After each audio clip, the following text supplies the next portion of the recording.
Good evening and welcome to McAllen ISD. This game is being conducted according to the rules and regulations of the University Interscholastic League. Regardless of the outcome of this game, all the players have proven their willingness to work and sacrifice in order to achieve athletic excellence. We ask that, as a spectator, you consider the time and effort each of these teams, coaches, and athletes have put forth. The officials for this event have been mutually agreed upon by school officials from both schools. Their role is not unlike those of players, coaches, teachers, and administrators. Without them, this event would not be possible. Their knowledge and application of the rules are a result of annual testing, years of study, and continual participation in clinics that further refine their understanding of the game. We ask you as students, parents, and citizens to demonstrate the kind of respect for these officials you would extend to any dedicated person in a position of responsibility. This means that you as a fan Should not criticize players on either team. Should not boo the officials. should not have alcoholic beverages on public school grounds. This is a violation of state law. Should be courteous to the visiting fans. Should cheer for your team. And show respect for injured players on both teams. Thank you for your attendance and enjoy the game. Enjoy the game. Enjoy the game. On behalf of our school board and our McAllen ISD family, I want to welcome all of you to DQ Fan Field at McAllen Veterans Memorial Stadium. Thank you for supporting sporting events in our public schools. Your love, your energy, and your passion is what drives our student athletes to excel on the field. Enjoy the competition and best of luck to both teams. Thank you. And welcome to another exciting edition of Football Night in McAllen ISD. And we're coming to you from the city of Palms, where tonight it's the McAllen Memorial Mustangs in their home opener up against the Weslaco Panthers. It's coming your way next.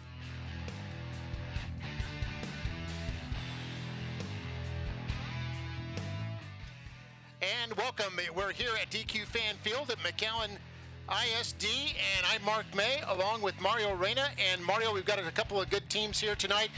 Class 5A team in Memorial against a Class 6A team in Weslaco. How do you see this one stacking up? Well, it's an exciting time here because both teams have been real successful for many years, but our keys to the game here, both coaches talk about their offenses. They got to establish it early, stay on the field, get a bunch of first downs, and like anything else we've seen it early on, the penalties have played a major role in the games we've seen.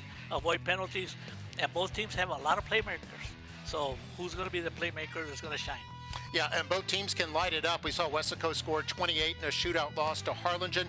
The Memorial Mustangs scoring 37 in a 37-13 win over Brownsville Hanna last week. Let's check in with our player profile right now. Earlier this week, we talked to quarterback Kane Coy. He's still only a junior, although in his third year as a starter. Here's what he had to say. Hi, I'm Kane Coy. I'm the quarterback of McAllen Memorial.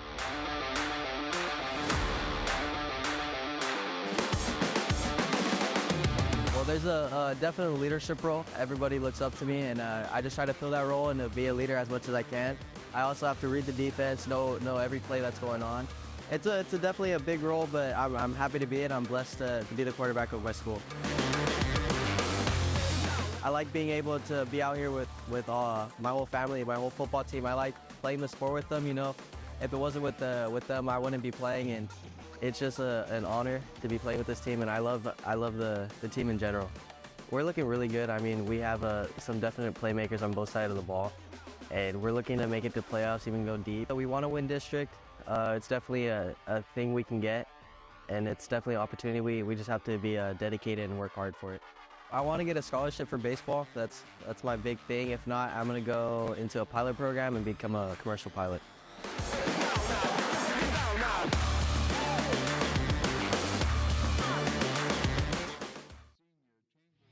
All right, wonderful young man, Kane Coy, excellent on the football field and also on the baseball pitch as well, and wants to be a commercial pilot. So it's wonderful to see that kind of ambition and a young athlete like that. Let's go ahead and go now to the national anthem. Light, what so proudly we held at the twilight's last gleaming, whose broad stripes and bright stars through the perilous fight o'er the ramparts we watched were so gallantly streaming, and the rugged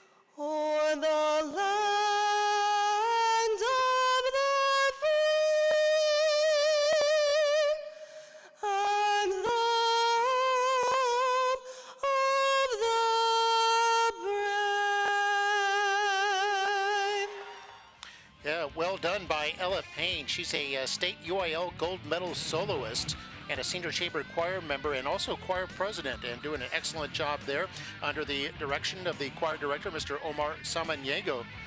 Let's take a look at our ROTC color guard right now as they march off the field. There's their names. The right rifle is Cadet Captain Estela Guajardo. Left rifle, Cadet First Lieutenant Timothy Gonzalez. U.S. Flag, Cadet First Lieutenant Marcus Bartlett. And carrying the Marine Corps flag is Cadet Sergeant Carlos Cáceres. And let's take a look at some of our players to watch for tonight, starting with the Weslaco Panthers. How about their quarterback, Frankie Trevino? He was a receiver last year, and now with graduation has moved into the quarterback spot.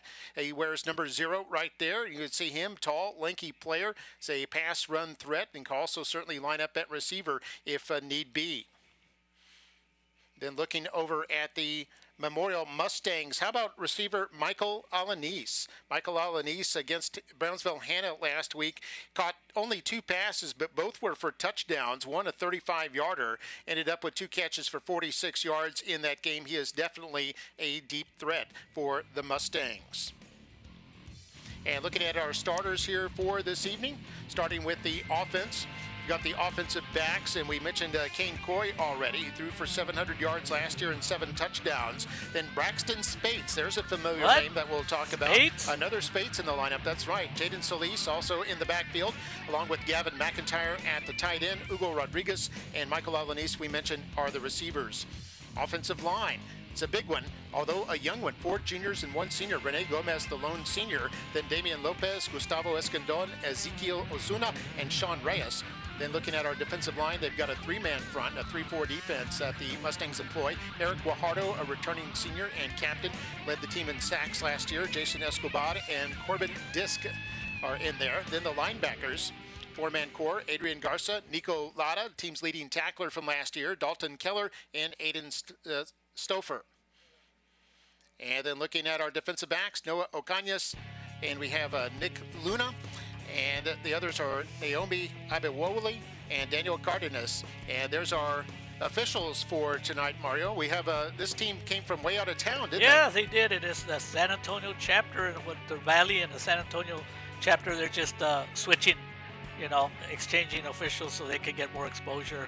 You look at Elizarde, the referee Dutton, Ferrali, Snow, Agado, and then Domenico and McIntosh. And we do have another female here on the field. That's pretty awesome. The side judge there, Valerie McIntosh, and all the way down from San Antonio.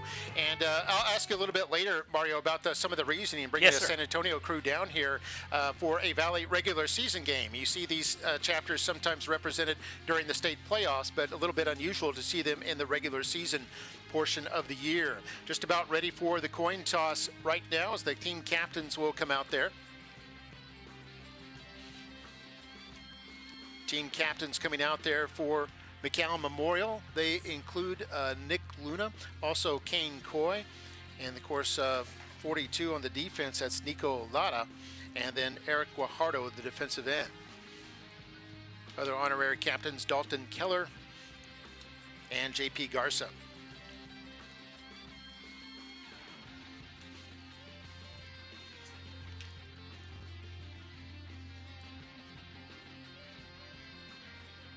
So Weslaco coming in at 0-1. We mentioned they lost to Harlingen. That was by a 42-28 score.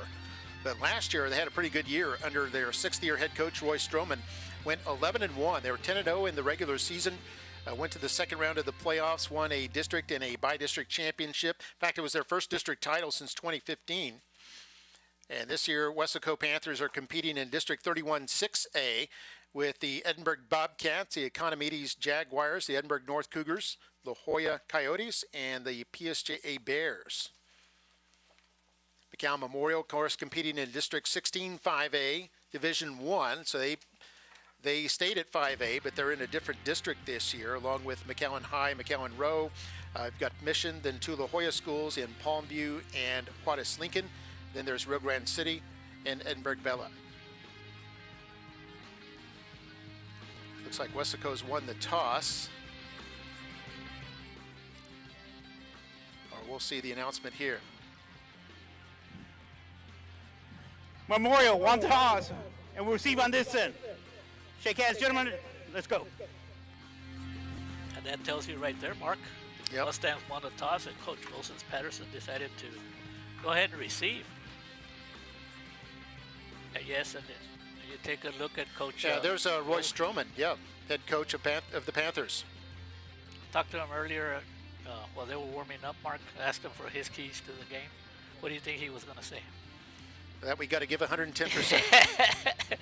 That's what coaches always say. He said that he needed to stop the run. The run is a big key. Make Memorial put it in the air. And I was going to say, you didn't see what happened last week where Memorial actually got, 3 or 4 touchdowns? 4 touchdown passes, yeah, yes, so very unusual for them. That was it. And then I asked Moses Patterson the same thing, and he said, I just want my offense to be on the field as long as possible. Yeah, Moses Patterson in his 4th year as head coach has taken the Mustangs to the playoffs in 2 of the 3 years that he's been head coach, including last year. They went 7-4 and lost in the first round of the state playoffs. So you know that they're itching to get back so they can get a little deeper this year. I'm sure Weslaco wants the same thing. And we're all set and ready to go here. Weslaco Panthers and the Memorial Mustangs. So you can see the Mustangs winners over Brownsville Hannah last week, 37-13. That was on the road. And Weslaco falling to the Harlingen Cardinals, a longtime rival, those 2 Mid-Valley schools, Weslaco and Harlingen. So here we go, Weslaco kicking off. They're in the white with the purple helmets and purple numerals. McAllen Memorial in the navy blue, Columbian blue, and white. Here is a return all the way across the 30-yard line. Good return here for the Mustangs, and that's Alanis on the return. All the way out past the 30-yard line. So we know last week the Mustangs did very well against the Brownsville Hannah defense. But this is going to be a different type of defense. Weslaco always has a tradition on having some good defensive teams. And something to take a look at, Mark. If you look at the starting lineup, out of all 11 starters, McAllen Memorial only has 1 senior. That's Rene Gomez, who is a right tackle. Yeah, Memorial with 13 starters back this year, 6 on offense, 7 on defense. Weslaco Panthers have 12 starters back, so both teams with a good core. As we see a handoff on first down, there is a flag down, however. It's a handoff to Braxton Spates. And Braxton Spates, the youngest of the Spates brothers. You've heard of Trevor Spates, who played here and was very successful. We'll talk more about him in a moment.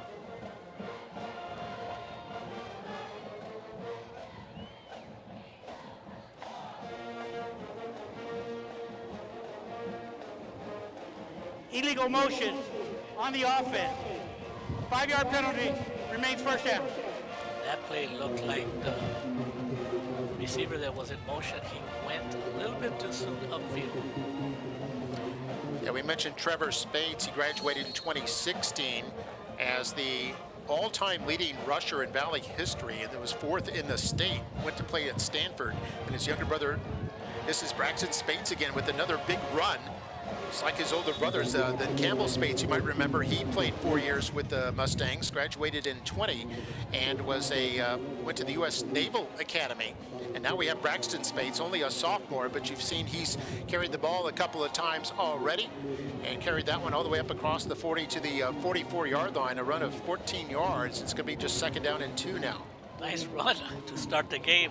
We talk about run. But the right side of the Memorial offensive line doing a great job of opening a big hole. And Memorial's always had big offensive lines under Coach Bill Littleton, who retired 4 years ago, and now under Coach Moses Patterson.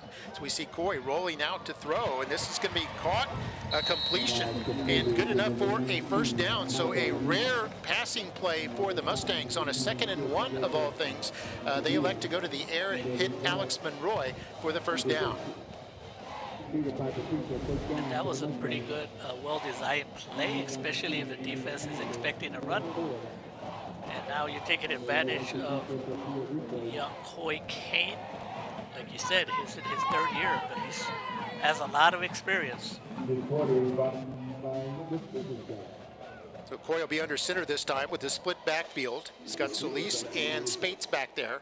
Get a handoff to Spates. Spates, nice dodge of a tackler, now turns on the afterburners, running away from the secondary. Can they catch him in time? No! It's a touchdown for the Mustangs. And the Mustangs, in the opening couple of minutes, have put a touchdown up on the board. And once again, it's a player with the name Spates on his back. That was just a nice run, good blocking, and Spates, once he was in the open field, it doesn't seem like from up here like he has a tremendous burst of speed like the brothers, but man, he is strong. Good vision. 44-yard run for Pater. Here's the extra point try. This is high enough, just barely long enough, and it's good. As a kick there by Jonathan Sanchez, and it's a 7-0 lead here for the Mustangs with 10:48 to go in the first quarter. Let's watch that touchdown again here, Mario. Good blocking, but good vision. He did make a tackle, a second tackle, and while he was in the open field, he had enough speed to go all the way for a touchdown.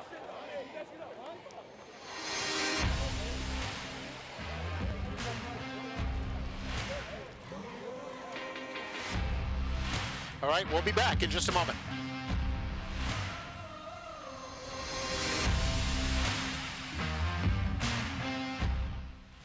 In South Texas, we know family is everything. That's why at South Texas Health System Clinics, we focus on providing exceptional care for generations of patients. Our family practices offer a wide range of services for every member of your family, from infants to seniors. Our experienced physicians take the time to listen and provide personalized care, ensuring the health and well-being of your family for years to come. At South Texas Health System Clinics, we're dedicated to keeping families healthy and happy. We are here for you every step of the way.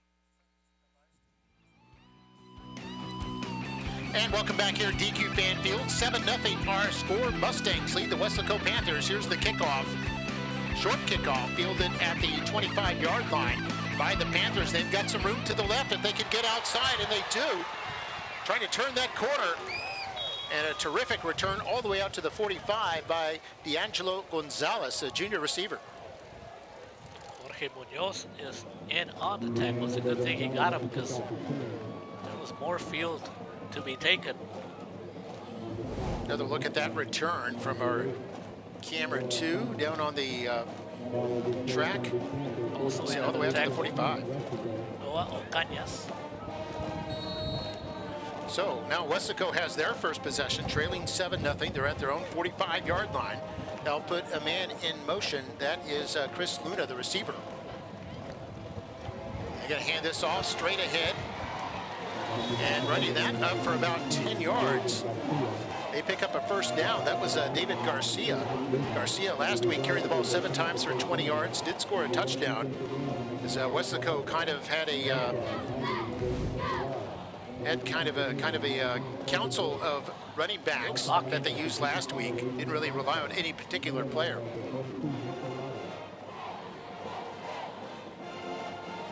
So they're at the Mustang 45. After a 10-yard pickup.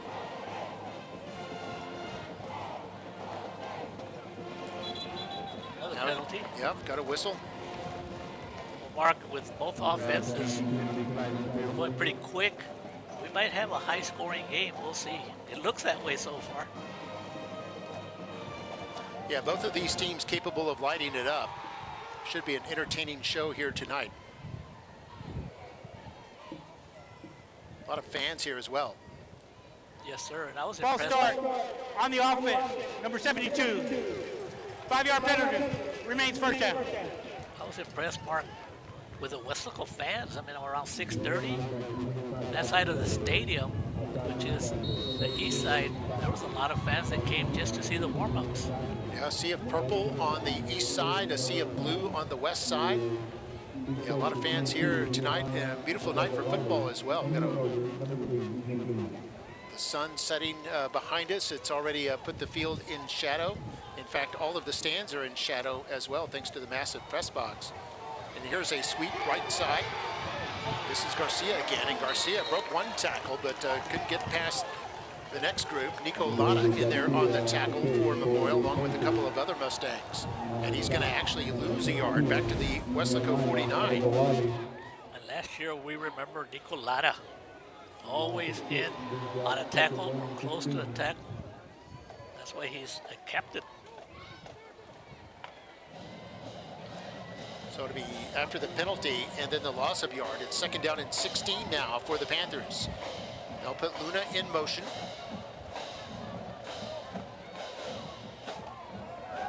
And now the quarterback Trevino was looking that way, but now elects to run the football. And cross into Mustang territory to about the Memorial 43 after gain of 8. Delton Keller, Jr., linebacker, did a good job to keep his eye on the quarterback, kind of like a spy. Also, Lara in on the tackle. 3rd down and 8. 3 down linemen for the Mustangs. Mustangs might be thinking about a blitz here. And they are going to blitz one linebacker. Lada's coming in. They pick it up. Now Lada crashing through as Trevino gets rid of the football, and it's incomplete. Went between a couple of Panthers. It looked like it was intended for number 88, Felipe Bruneta. And that'll bring up 4th down. And that play, you got to give credit to the defensive line putting pressure. Here comes Lara. Made the quarterback rush the throw before the receiver got open. And we had Noah Ocañas on the coverage downfield on Bruneta. And now the Panthers bring out the punting unit. 8:07 to go here in quarter number 1. Mustangs up by 7. Scored on their first possession, about to get the ball back, it seems. I'm going to have to call a timeout, Mark. I don't know they had enough players on the field for the Panthers. Yeah, the play clock was winding down from them as well. All right, let's take a break. Weslaco calls timeout. Memorial 7, Panthers nothing. You're watching Football Night on McAllen ISD.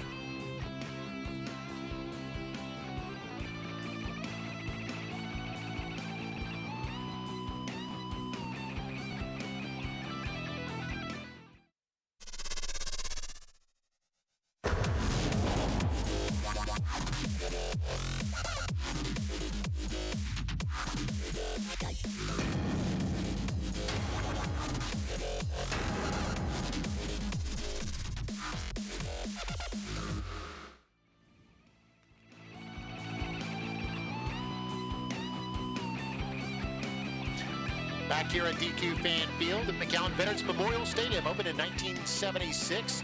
Capacity of over 13,000, the most in the Rio Grande Valley. And the proud home of the Mustangs, Bulldogs, and Warriors. Good game going on here tonight. Panthers with the punting unit out there. Now looking at a fake punt here. Looking at throwing the football and then decide to punt it. A lot of men downfield. And the ball goes out through the end zone for a touchback. I don't see any flags down, Mario, for an eligible man downfield. So the Mustangs will come out to the 20. Good job by the Memorial Mustang, Mark. We know the expectations are high because 8 out of their 11 starters are seniors. And they showed it in that first possession. Yeah, they reacted well to defending that what looked like a fake punt that they decided to go ahead and punt.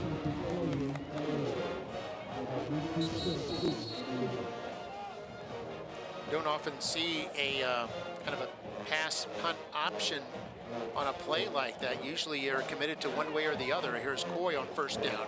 He's going to throw this inside slant, connects, then a broken tackle, and this could be off to the races. This is Holland East across the 30. No one man chasing, and all the way to the end zone. It's a touchdown for the Mustangs, and it's Michael Holland East. We talked about him as a deep threat, and boy, did he show it there. Boy, anytime he catches the ball, what does he do, Mark?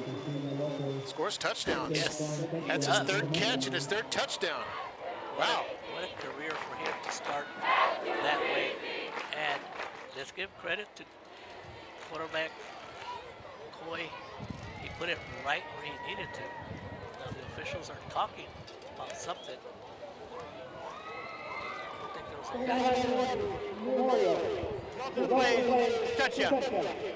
Given a sideline warning. to the Mustangs because of the celebration. Why not celebrate? Perfect pass by Kane Point. Don't forget that Kane talked about it when he was highlighted. He talked about how he loves baseball. So we know he has a good arm. He's a center fielder, and he's also a pitcher.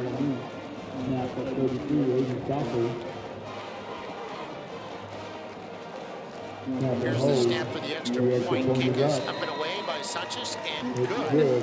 And that will put the Mustangs up 14-0 with 7:44 to go in quarter number one. Mustangs have scored touchdowns on each of their last 2 offensive plays. We had a 44-yard run by Spates and then an 80-yard catch by Alanis. Most of this was after the catch. And look at him break a tackle right there. And then after that, nobody could catch him. And he would go 80 yards for his 3rd touchdown catch of this young season. Mustangs up 14-0. Real nice timing pattern. It's the only way if that play worked. We'll go to break. We'll be back. Why choose Lone Star National Bank for your business? Because no other bank does more to support local businesses. In fact, we are the #1 lender in the Valley to small businesses. We put money to work here in our community. That helps our local businesses grow. Creating more jobs. And more opportunities for all of us. Working together. Together. We do what the little banks can't and the big banks won't. Lone Star National Bank, the Valley's bank. And welcome back. 14-0 the score. Mustangs in front, scored on 2 possessions here. And here they're kicking off now for the 2nd time. A fair catch made by Weslaco. It was a fair caught by Joseph Banda. And the ball's going to be Weslaco's football at about their 26-yard line. They'll have their 2nd possession. Nice kick by Jonathan Sanchez, number 21. He's returning kicker punter for the Mustangs. There we see Alanis, the man who scored the touchdown. I mean, what a stat. Yeah. 3 catches, 3 touchdowns. And his coach giving him some instructions. I don't know what more instructions you can give a guy who has 3 catches and 3 touchdowns. Certainly a good listener. And here is the quarterback Trevino keeping it himself. Gets up to the 30-yard line after a gain of 2. Now that play, Mark, looked like nada. That's the way you play the linebacker position. If we look at the replay, keep your eye on 42, what he does. Yeah, eye on that quarterback. Yeah. Got rid of. He knows if he goes one way or the other around that blocker, the quarterbacks can go the opposite way. So he just kind of knows that if he stays stationary, the quarterback almost has to. That's why he's a captain. Takes a lot of discipline not to bite on something like that. 2nd down and 8 here. Quarterback fakes the handoff, keeps it himself. And Trevino skips his way across the 35, is down at about the 37. And it'll bring up 3rd down and 1. That was a pretty good fake by Trevino. He did get a couple of Mustang defenders to bite on the fake right there. And did a good job of keeping the ball. Got a good 9, how many yards? 8 or 9 yards, 3rd and 1. Yep, 7 yards. And now has the 3rd and 1 situation. Mustangs still go with the 3-man defensive front. And again, the fake by Trevino wants to keep it, has room, and easily picks up the 1st down. As he crosses the 40 to the Panther 41. Gain of 4, and that'll move the chains. Once again, Trevino doing a wonderful job with his hands, faking, keeping the defense, not knowing what was going to happen. Good decision for him to keep the ball. Way to go, Frankie.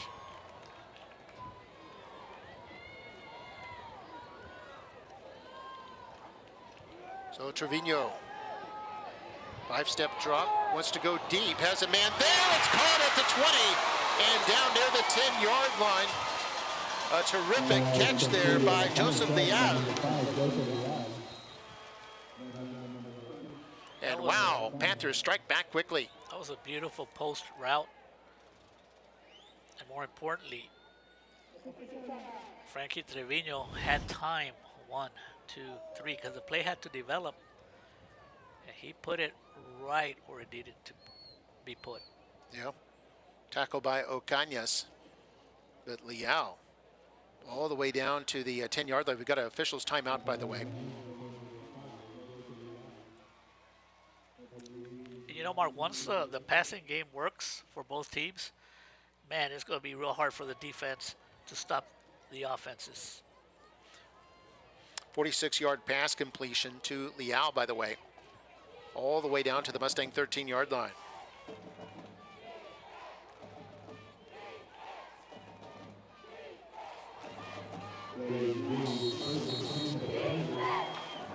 See the Mustang cheerleaders.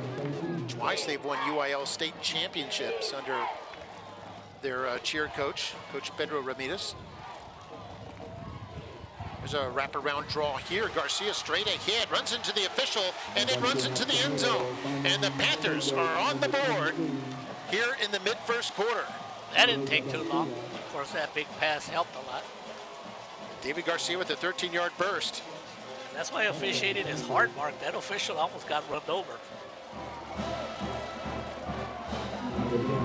Yeah, and officials are, part of their training is in a situation where they see a player, they might collide with the players, to stay still, isn't it? Yeah, absolutely. Let the player run around them rather than vice versa. Anyway, the touchdown is good. It's a good hold. Garcia with the extra point try is good.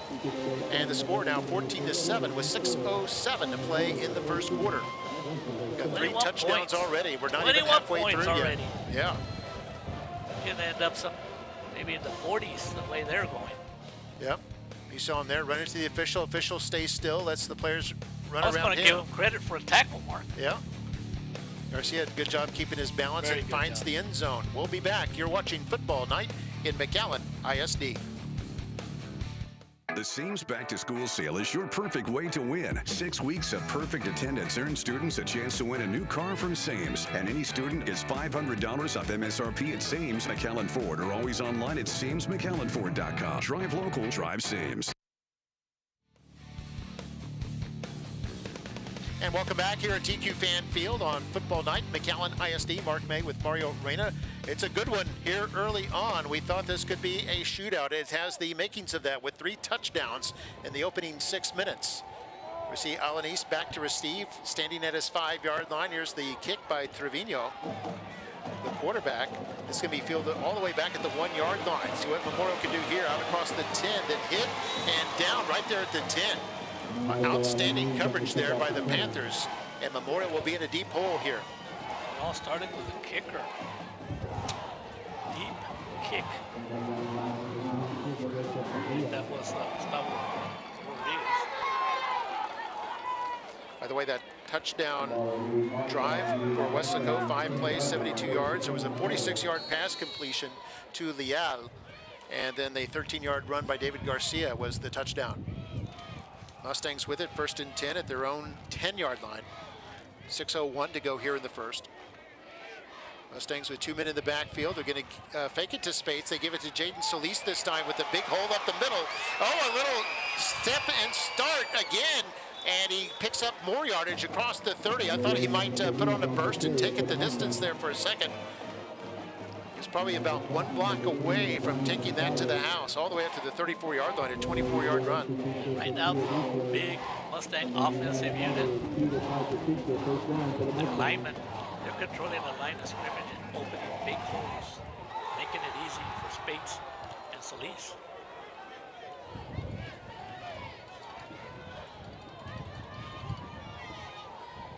So Alanis in the slot on the near side.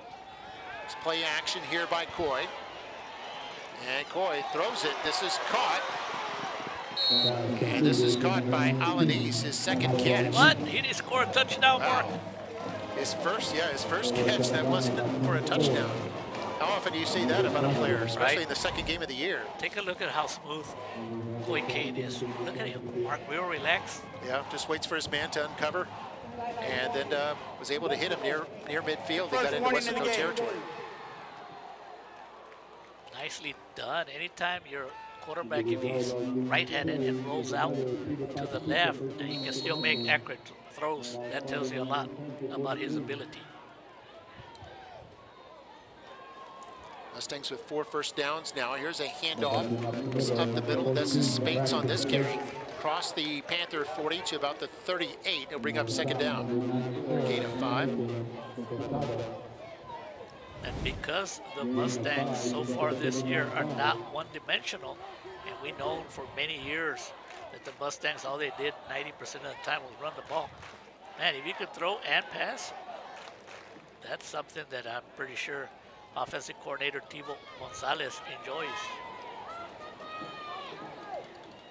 Yeah, it really makes defenses hard to game plan for you. Here's Solis on the toss. Is hit, breaks the tackle, crosses the 35 to about the 34. Might be just a yard shy of the first down to bring up third. Good hard running by Solis. Didn't look like he was going to get the yardage that he did, but that hard running gave him those extra 2 to 3 yards that can pay off because of instead of a 3rd and 5, it's a 3rd and 2. Right there he got hit, he kept going and got at least 2 yards after contact. And you know, coaches talk about that's a sign of a good running back, that how many yards can they get after contact. Yeah, we saw that with Alanis on that 80-yard touchdown. It's about an 8-yard catch and about 72 yards of running after the contact. Here's Goy on a fake after the handoff, picks up the first down and more as he's forced out of bounds. And the Mustangs will move the chains once more. Pretty much on that one.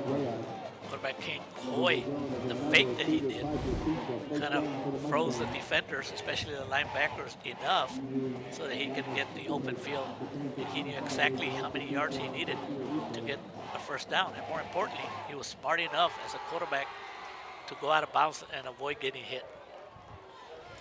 Yeah, picked up 10 yards and a first down at the Weslaco 25. Under 4 minutes to play in the first quarter. Handoff, Spates. Spates churning his way forward, then is wrapped up by a host of defenders. Quite a few defenders in there on him, including Nathan Tostado. Also in there on the tackle, Justin Ramos.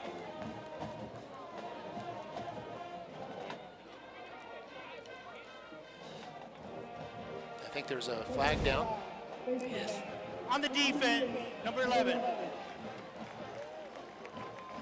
Not good. 15-yard penalty, automatic first down. So after they get a stop, they committed a personal foul with the face mask. And this can be a half the distance penalty. That was one of the keys to the game, avoiding penalties, especially big penalties. I mean, they're already struggling to stop this Memorial offense, and then you're giving away free yards. I'm pretty sure Coach Stroman is not happy about that.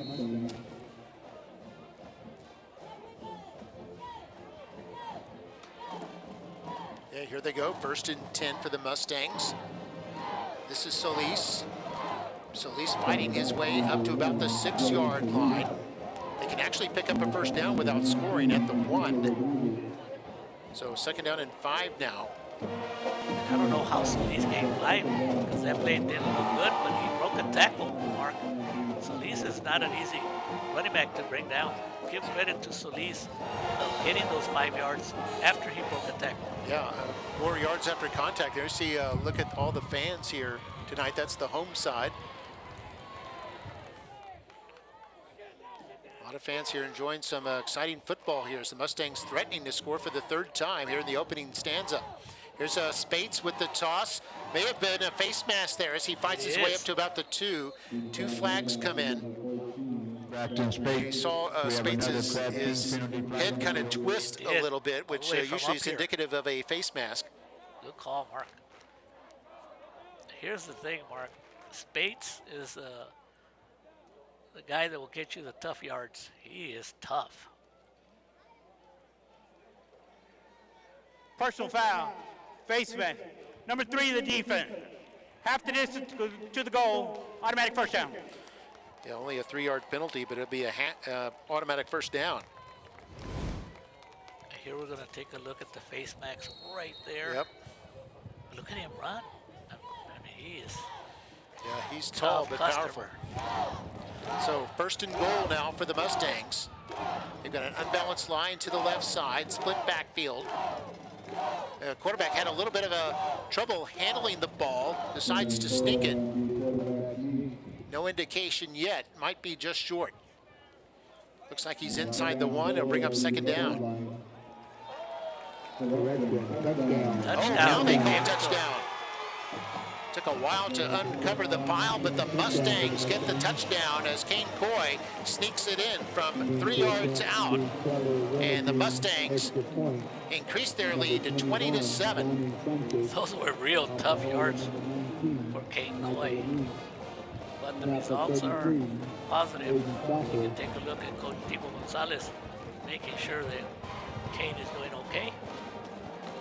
It's a 7-play, 90-yard drive. Remember, they had that poor kickoff return that was stopped at the 10. Then they had a 24-yard burst by Solis that helped open things up. And then we've got Coy taking it in for the touchdown. 2:19 to go here in the first quarter. Good snap and hold. Kick is up and away. It's a best kick there by Sanchez. He's now 3 for 3. And the score is now 21-7. Mustangs in front. 3 possessions, 3 beautiful drives. And you can see there at the... Imagine what was happening in between all of that, Mark. Yeah, there you see Coy right there with the ball over the goal line. Just on second effort, it looks like he was able to get through. We're going to keep it here for the Smile Cam. And a big time for Mustang fans to put on their best smile. I'm sure Mustangs up 21-7. Yeah. They're going to be smiling. 21 points.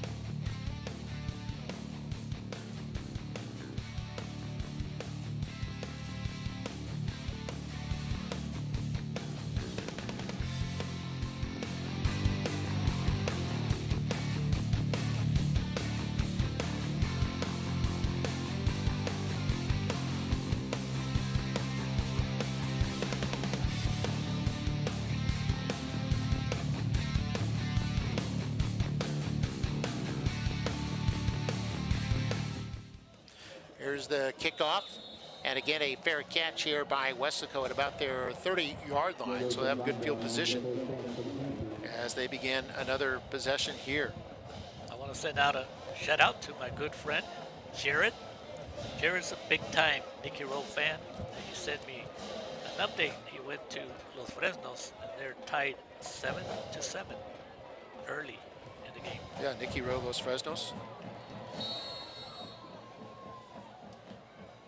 Los Fresnos, another 6A power. Here's the snap to Trevino. Is going to hand this off. Breaks a tackle across the 35 up to near the 38-yard line. That's the first carry for David Bettis. David Bettis showing that he's hungry. He did not want to go down. Give him credit for that gain just on determination because he was hit. Yep. Early. A lot of second effort here. But he just kept rolling and spinning and moving his legs. 5-yard gain with the purple and white. Under 2 minutes to go in the first quarter. Back to throw. Trevino throws this into traffic and it's incomplete. Was intended for Chris Luna. Luna unable to hang on. It'll bring up third down. A lot of Mustang defenders in the area. Lucky that it was not picked off. Even one of the linebackers, number 55, he hustled back, and that is Adrian Garza. Adrian Garza, senior.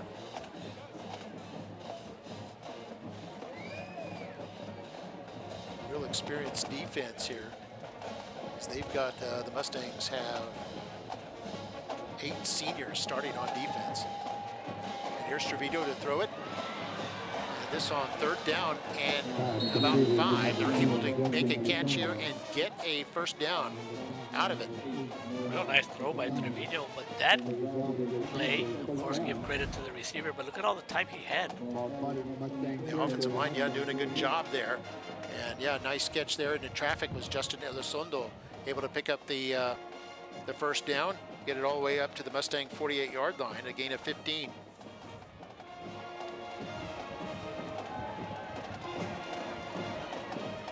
There's a long pass, and this is caught in Mustang territory. That's a catch there by Luna. And Luna brings it all the way down to about the 27-yard line. So the Panthers on the move once more. Pretty good play design with Weslaco offense. Receivers are doing an excellent job of running their routes. Ample time to throw. And Trevino showing that he has a pretty good arm. So far accurate of the last two throws. We're in the last minute of the first quarter. And again, Trevino back to throw, going toward the end zone. Man is open, caught, touchdown. That's Luna on the catch. And the Panthers have struck back quickly against the Mustangs. It's now 21-13. The Panthers have found something. They found a passing game here. Once again, the offensive line, Mark, giving Trevino ample time, because, I mean, if you're going to run 20 yards downfield, you got to block to give him enough time to let the receiver run his route. And here's the extra point try. Is up and it is good. Extra point there by number 28, Gustavo Rodriguez. And Rodriguez now 2 for 2 in the game. We're going to go to the smile cam now. No. If the fans love offense, there's a lot to smile actually on both sides, because we got 35 points here in the first quarter. Those little boys, future Mustangs there.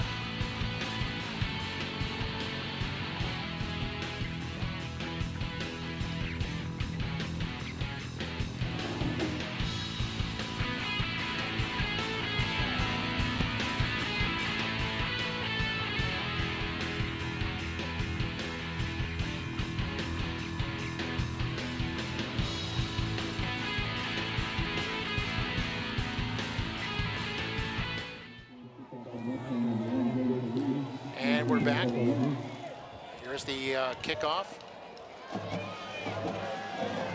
Mustangs right out across the 15. A seam there at the 20. A lot of space here to work with now. At the 30, turning the corner at the 40. This is Alanis. Now at the 40 in Panther territory, where he's forced out of bounds. A huge return by the speedster, Alanis, who already has one score tonight. Alanis did a good job, Mark. It didn't look like he was going to get a lot of yards as he ran upfield, and then all of a sudden saw the open to the left side and got himself about an additional 30 yards after that great move. And it was the kicker, Trevino, who's also the quarterback, who has saved the touchdown there by forcing him out of bounds. And more importantly, Mark, no penalty on that play. Lots of times there's a penalty. But what if they only have a short field? Yeah, Mustangs all the way to the Weslaco 39-yard line. After a 61-yard return. Here's handoff Spates. And Spates battles his way for a gain of about 2. That might be the end of the, or the last play of the first quarter.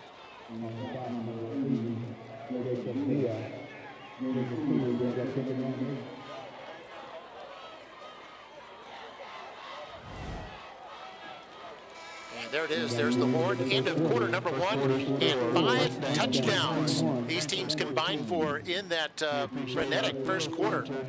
And it's the Mustangs 21, the Panthers 14. Mustangs on the move once again when we return for quarter number 2. Don't go away. We're going to see more fireworks before we're done here tonight. This is Football Night in McAllen ISD.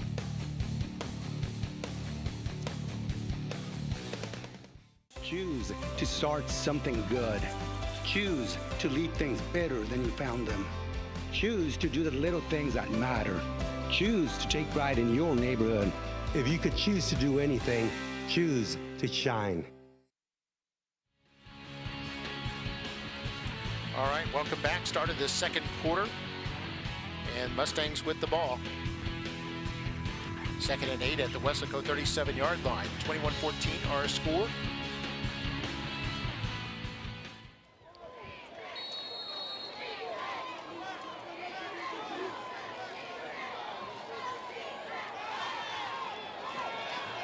Boy, flushed out of the pocket, and then has really nowhere to go. Great defending there by Weslaco. And Kane Coy able to work it up to about the 35-yard line, a gain of 2, and it'll bring up 3rd down. Actually, another good play by Kate Coy. If you take a look at the replay, they quickly rushed him out. He kept his poise, was not sacked, did not rush it to get an interception, and then I like it at the end. He slides to avoid getting hit. Yeah, Ethan Zamora was putting on the pressure, chasing him from behind and flushed him out of the pocket. 3rd down and 6 now here for the Mustangs. After a 61-yard kickoff return by Alanis. Mustangs trying to keep this drive alive. They lead by 7. Coy wants to keep it. Has some room, picked up a block, has the first down, still going across the 25 to about the 22-yard line. Great balance. 13 yards on that pickup. He just went behind the big offensive line. You can take a look at Coy, and it was good blocking on the left side. And it's so far, Coach Stroman, he knew what they had to do for Weslaco. He said, stop the run, and so far, not only the run, but also the passing of the Mustangs. So 1st and 10 at the 22. Tight end right side. The handoff, Spates going left, bounces across the 20, hit, still fighting his way. He's going to be close to a first down, actually. Might be just a bit short at around the 12-yard line.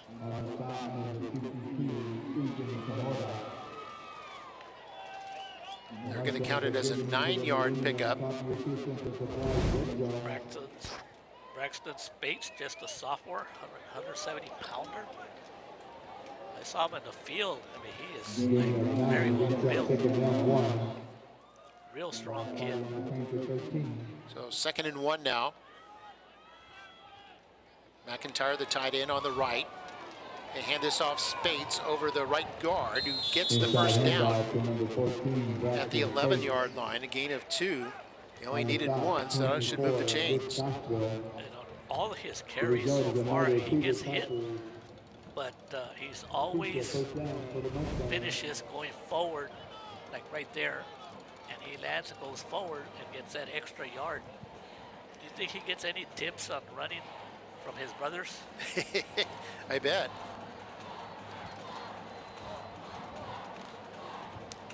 I bet he does, or has. So actually they're going to give him just a yard on that last one to the 12, but it's still enough for a first down, as Spates now on the toss left is hit and falls forward to about the 10-yard line. That'll be a gain of 2. And bring up 2nd down. Clock running at under 9.5 minutes to play in the first half.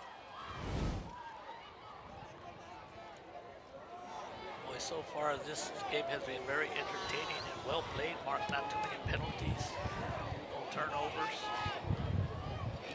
Yeah, Coach Moses Patterson, I understand what he meant now when he told you that his goal was to have the football as much as possible. Could go down to that at the end. Who has the ball last? And we're going to hand this off to the wing back, running to the right side. A reverse, if you will. That was to Alanis. It's a good call, actually. Weslaco had it well defended.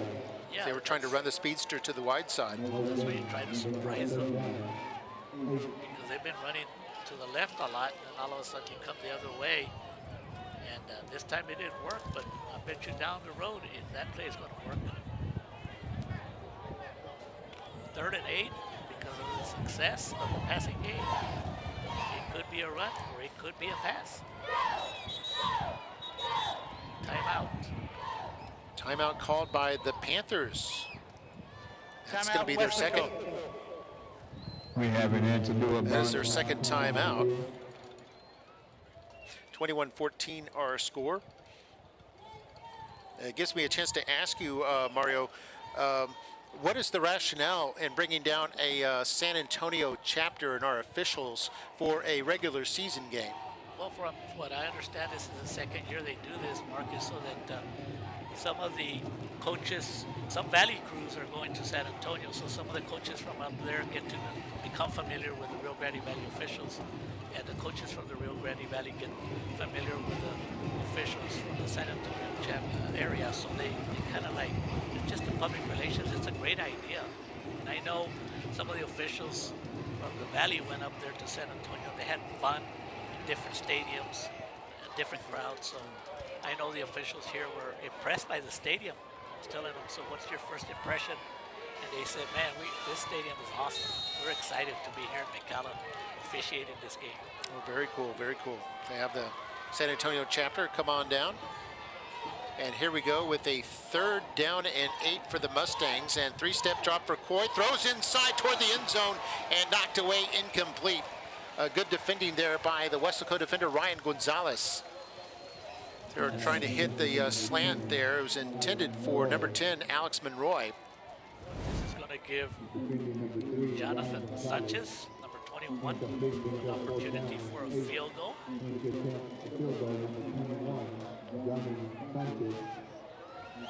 So they'll bring on the field goal unit here.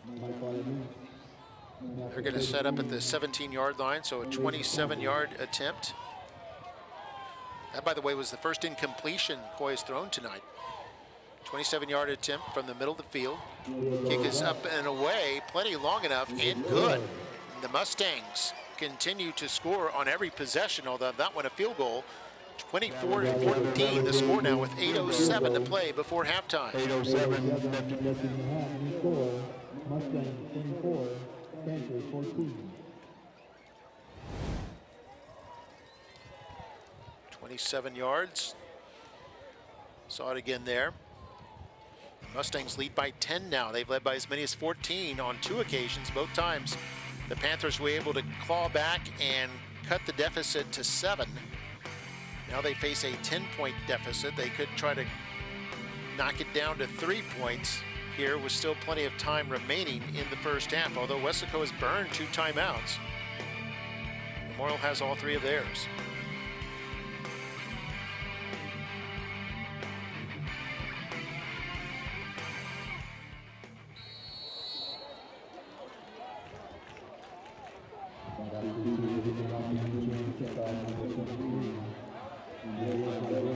.14 our score. Mustangs kicking off. It's going to be high. It's going to be deep. It's going to go out of the end zone for a touchback, and Weslaco will have the ball at their own 25-yard line.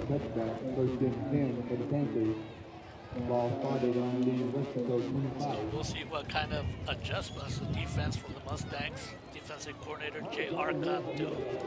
What can he do? Because the last possession, the Panthers made it look easy using the passing game. It all starts up front on the defensive line. They have to put pressure on the quarterback. Yeah, Weslaco's passing, they've had all day to throw generally. So they hand this off, trying to run left, and the Mustangs all over them. What a great tackle there by Nico Lara. Who else? Lara having a phenomenal game so far, as that was a handoff to David Bettis. He read the play right away and went through the offensive lineman. And those are the type of plays when you have a big 6-yard loss. That's how you get the ball back. 6 yards, yeah. Weslaco with just 42 yards rushing. They have 109 yards passing. Memorial totals 137 yards on the ground, 115 through the air. Definitely a passing down. So on 2nd and 16, Trevino now being rushed. That's Lada has got a hold of him, and they're going to get the sack. Mustangs end up with the sack, and who else? Eric Guajardo had 4 sacks to lead the team last year, gets his 2nd sack of the season, but it was set up by Lada's blitz. Lada again having an all-district type night here today. He's the first one that got there, kind of messed up the play.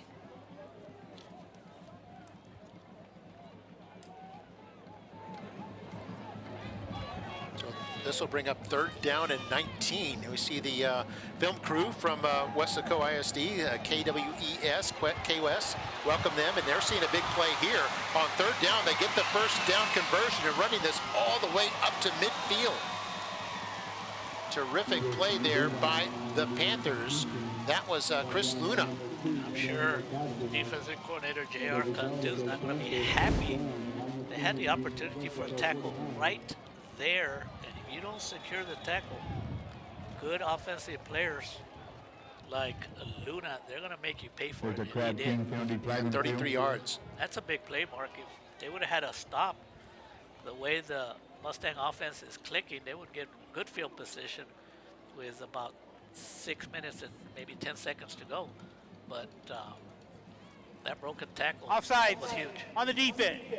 5-yard penalty. Remains first down. So that'll move the ball into Mustang territory to the 46. Just the second penalty on the Mustangs. Here we see Coach Moses Patterson. Used to be the defensive coordinator for the Mustangs before he was elevated to the head coaching position 4 years ago.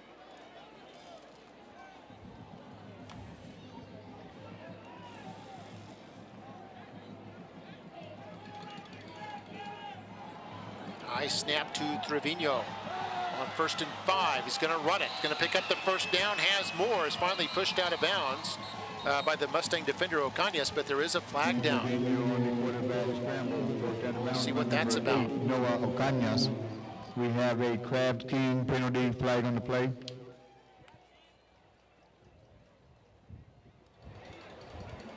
Good comeback. We'll see.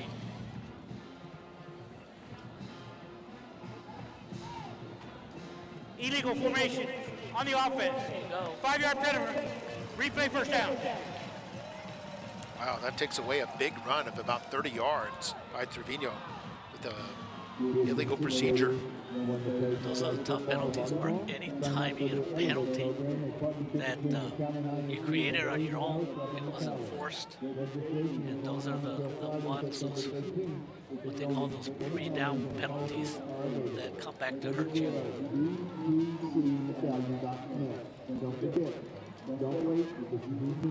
Yeah, there's no real material advantage gained there, so that essentially wipes out a good play.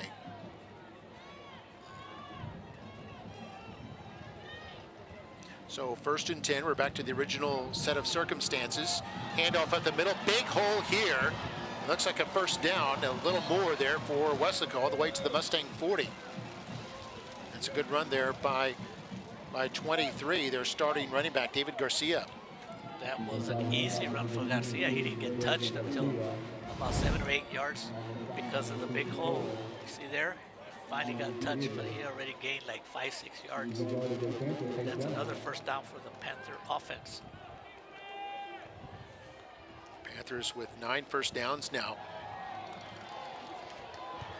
Hand off, Garcia breaks a tackle. Oh, wow. How about that? At the 20, being chased by one man, and now is brought down inside the 15-yard line. Determined Garcia. Yeah, excellent second effort. We're seeing a lot of hard running by both teams here. Hurry up offense. Yep. They're trying to catch the Mustangs offside. Yeah, they called timeout. And Mustangs got a timeout call. Timeout, Memorial. We're going to take a look at this again. And look at this. He's being held up, Yeah, held up. Another man trying to take the ball away. That's why. He spins his way loose for tackling. big yardage. And then Ocaña saving the touchdown there. We're going to do the fan cam now here in the second quarter. A 10-point lead for the Mustangs, and time for the fan cam.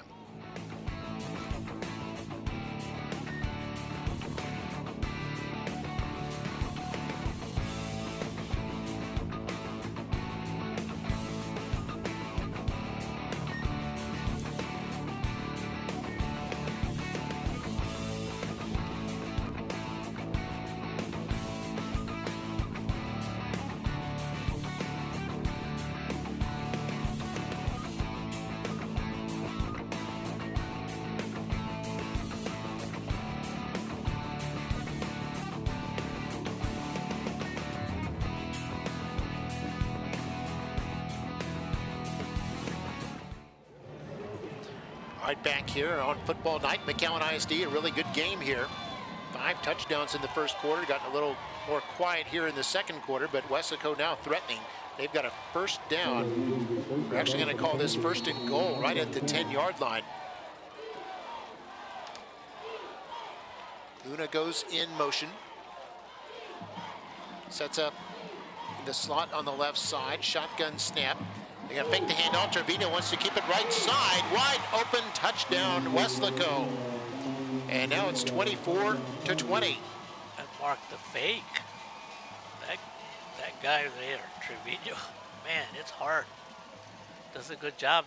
He can choose to hand it off in the option, but he does such a good job. And with his speed and the blocking, forget about it.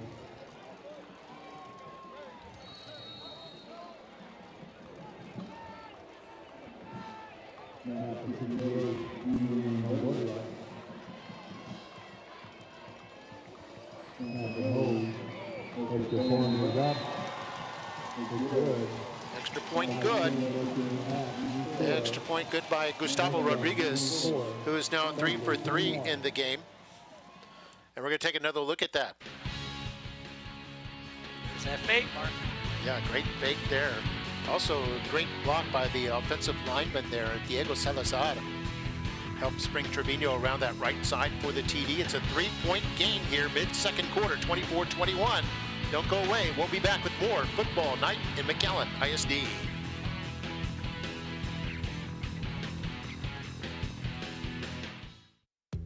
To be or not to be? That is the question. Line? Hello? Hello? Attendance today, success tomorrow. Attendance matters.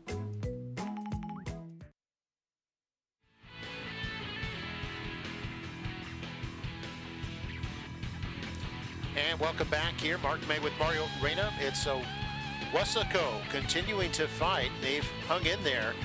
They fell behind 14-0 early and have since outscored the Mustangs by a score of 21-10 since that 2-touchdown deficit. Still trailing by 3 on the scoreboard here with 5:09 to play before halftime. Coming up at halftime, we'll have a look at the Weslaco Panther Marching Band and the McAllen Memorial Mighty Mustang Band. 39. I think there was a flag down on the kickoff. We'll see what that's about.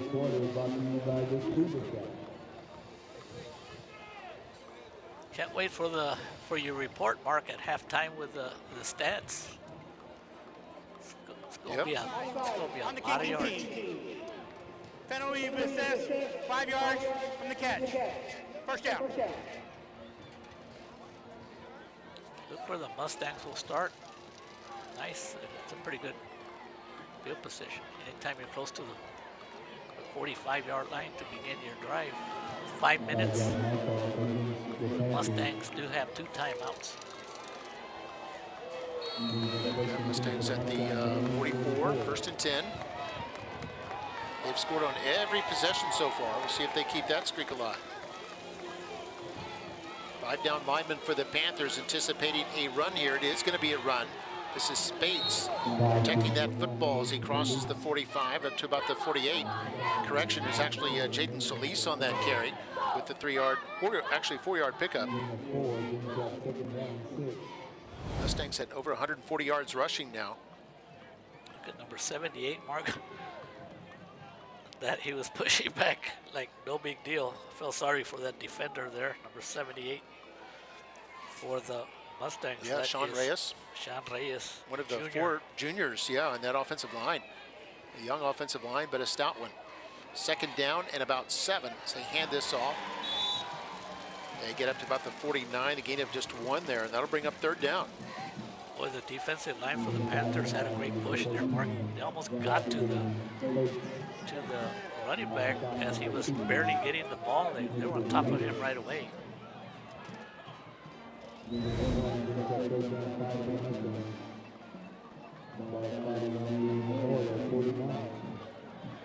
I don't know. I would think right now Coach Patterson might be thinking, even though it's close to midfield, 3rd and 5, maybe 2 plays to get that 1st down. Depend on your big offensive line. Yeah, under 4 minutes to go. They better hurry. They've got 1 second to snap it, and they do. This is Coy, flushed out of the pocket, throws. Man is open. It's Alanis. Caught that for a 1st down. Moved into Panther territory, and he stepped out of bounds at the Panther 40. Gain of 11 on the play. And on that play, Mark, Kane Coy There's a penalty, though. It's coming back. 72. But 10 Kane yards did a from good the job previous of spot. holding Remains on third down. to the ball and not rushing it. But unfortunately, there's a holding call. I don't know what the stats are, Mark, when any team gets a holding call, how many times it ends up in a loss of possession and a punt. So now it's what, 3rd and 15? 3rd and 15, yes. That really changes the dynamics for the Mustangs. I'm going to go ahead and call a timeout to talk about it with 3 minutes and 30 seconds to go. We have an Anzalua Barnes timeout on the field. That'll be the Mustangs' second timeout. And so the Mustangs up 24-21. Call timeout here facing a 3rd and 15. Let's take a break. It's a 3-point game here with 3.5 minutes to play before halftime. And you're watching Football Night in McAllen ISD.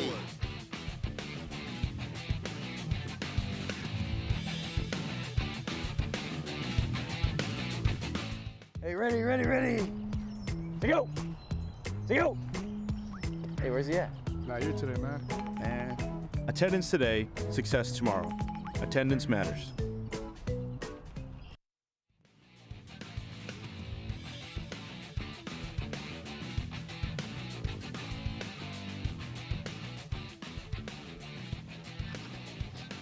All right, welcome back. Mark May with Mario Reyna. 24-21, the score. 3rd down and 15 here for the Mustangs, who are 2 for 3 on 3rd down. They had converted seemingly a moment ago, but a holding penalty has moved them back. Now here's Coy, gonna run it straight up the middle, has room, spins around, and that's gonna be enough for the 1st down. Can you believe that? What a call, Mark. What a call. Offensive coordinator. Gutsy call at that. Evil. I mean, 15 yards you got to go get, and you get it on a quarterback draw. And all the way to the 44-yard line. The determined Kane Coy.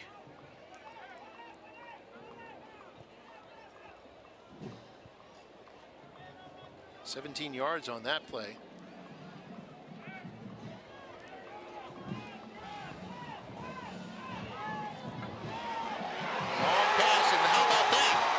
Catch, and it's a touchdown for the Mustangs. And it's Michael Alanis once again. Alanis with his 2nd touchdown of the night. And puts the Mustangs up by a score of 30-21. Under 3 minutes to go here in the 1st half. Wow. Mr. Touchdown, Mark. Because the chances are high that when he touches the ball, Alanis, you get a TD. But Mark, that pass, wow, right on the money.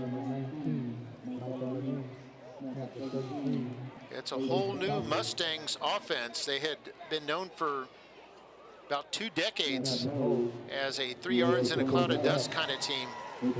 They are now a bona fide pass and run team. They are equally dangerous in both phases. Extra point was good, and the score now 31-21. Good protection, and Coy with an accurate, perfect throw. That was Alanis, his 2nd touchdown of the night, his 4th of the year. 4 touchdowns in 2 games. I feel sorry for the district's defensive coordinators, Mark. How are you going to stop this Mustang offense? Yeah, they got a nice, I like their, their little ritual there. 31-21, we'll be back. You know, they practice that, I'm sure. In South Texas, we know family is everything. That's why at South Texas Health System Clinics, we focus on providing exceptional care for generations of patients. Our family practices offer a wide range of services for every member of your family, from infants to seniors. Our experienced physicians take the time to listen and provide personalized care, ensuring the health and well-being of your family for years to come. At South Texas Health System Clinics, we're dedicated to keeping families healthy and happy. We are here for you every step of the way. Because they can't take it back for a touchdown. Yep. He put the crown on for a moment, then gave it to a teammate. But Alanis having a fantastic year early on with 4 touchdowns. Some guys don't get 4 touchdowns all year. He's got 4 in the first 1.5 games. Just 6 quarters of action. You see the Mustangs giving their Mustang salute there with the hand. Uh-oh. And here's some trouble for Weslaco, meanwhile, who are set up at their 25 after the touchback. So what do you call that little Mustang thing? I guess their symbol, or their kind of a, hand gesture that they do. Was that there when you were there, Mark? It was not. It was Yeah, not, that's Mark. come up only in What recent happened? years. We weren't as imaginative in those days. So what year did you graduate from McAllen Memorial? Oh, that was 85. Okay. Yeah, it's been a while. And here's Trevino. Trevino rolls out to the right. And has some good yardage there. So he picked up what the yardage they lost and then some. It'll bring up 3rd down and a manageable 5. There's still plenty of time for the Panther offense, 2 minutes and 4 seconds. Was there a penalty, Mark? Yeah, I see a flag down over by on the far side of the field, near the scrimmage line. Holding on the offense, number 88. 10-yard penalty from the spot of the foul. Replay second down. Now you're going to have to think about not, because it's going to be a 2nd and long. Now you're thinking about not committing a turnover, especially the way the Mustang offense is clicking.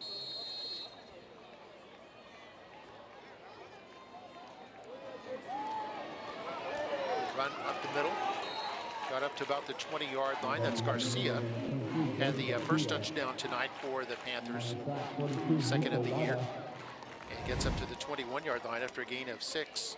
Nicolata again on the tackle, making sure that the runner was down. That makes it, what, 3rd and 14? 3rd and 14. Panthers 3 for 4 on 3rd down.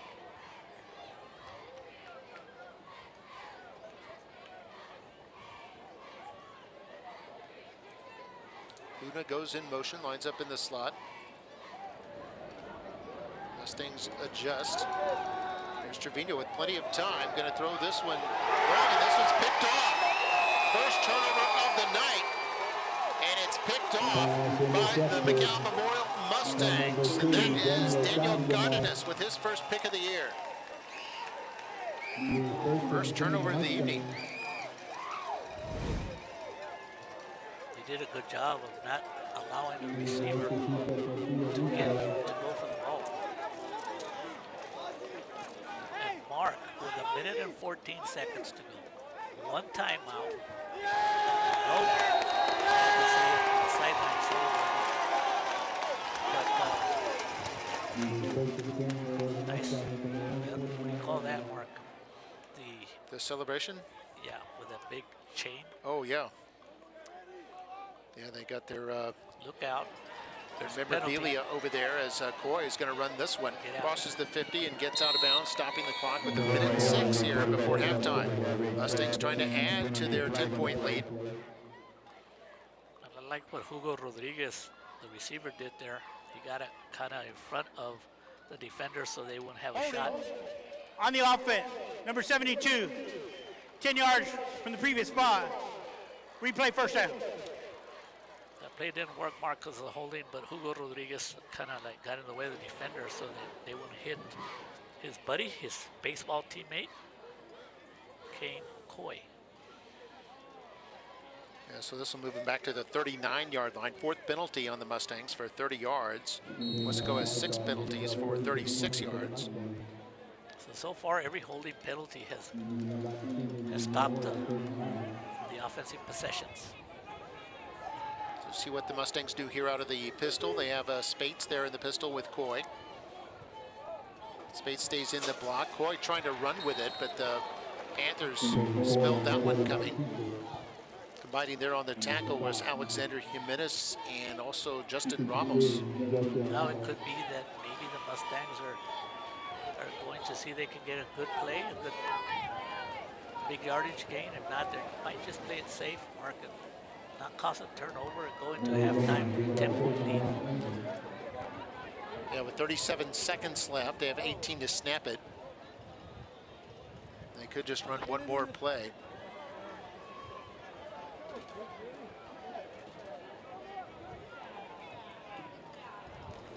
Here's Spates, right side, making sure he protects the football. It's back to the line of scrimmage, and that may do it before halftime. So it's going to be third down and about 20. Third down at 18, actually, and the Mustangs will elect to go to the locker room with a 10-point lead. 31-21 our score.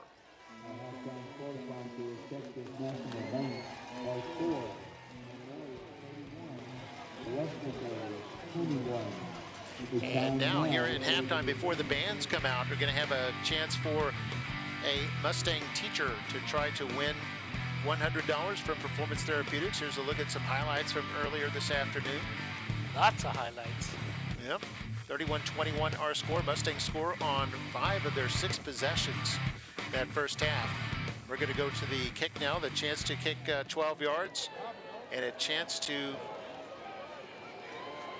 win $100, and it's good. It's good, I believe. How about that? Congratulations. Or no, maybe not. Was it off to the left? I think it was off to the left. But $100 from Performance Therapeutics. we still appreciate Performance Therapeutics for supporting all our educators. Our superintendent is out there, Dr. Rene Gutierrez, and as well as the principal at Memorial, Pete Alvarez.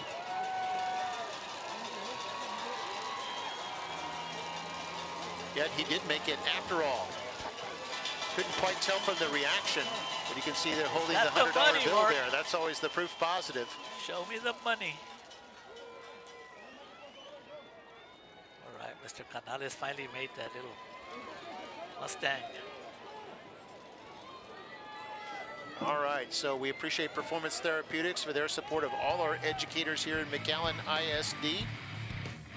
And winning $100 with a nice kick right through the upright. So 31-21 is our halftime score. We'll be back with some statistics in the second half of action after the band's performances. We'll see you soon.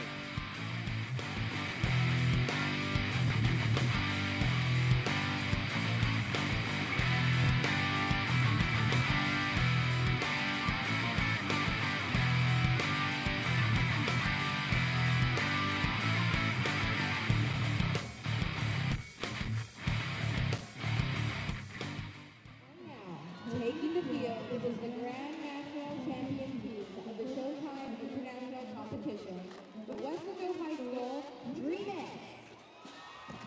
This summer, the Dreamettes attended the Showtime International Summer Camp, where they earned numerous awards, including Most Admired Team. The Dreamettes would like to thank our Weslaco High School administration, all our Dreamette parents, our Booster Club, as well as our Weslaco community members for all their support throughout the year, as the Dreamettes strive to pursue excellence in all they do. The Dreamettes are under the direction of Mrs. Tara Santos and Mrs. Delma Solweather.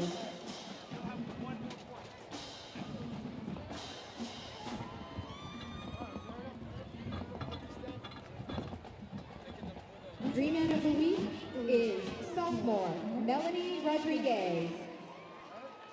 Officers for the Dreamettes are Second Lieutenant, sophomore Chanel Rodriguez. First Lieutenant, Junior Savannah Rico. Captain, Senior Natalie Cabrera. Major, Senior Trinity Solis. Now, sit back and enjoy the 2024-2025 Weslaco High School Dreamettes.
Memorial Prince of the Week is Audrey Rosales.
Ladies and gentlemen, the McAllen Memorial Prancers.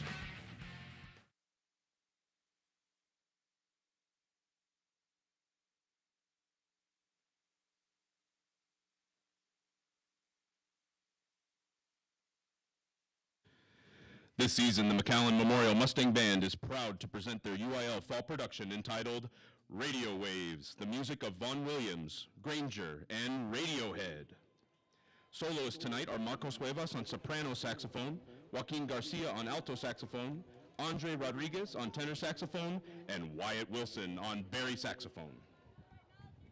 Marching members of the week are Kate Casadas, Natalie Ruelas, Ethan Medrano, Jeremiah Bali, Trinity Esparza, Audrey Garcia, Ashton Pena, Felipe Palomo, Ivan Guevara, Melissa Nava, Eduardo Urrea, and Sean Reyes. Seniors of the week are Yazvek Cardenas, Xiomara Garcia, Kevin Espinoza, and Isaac Vasquez. Color Guard members of the week are Freddie Hernandez and Valentina Santos.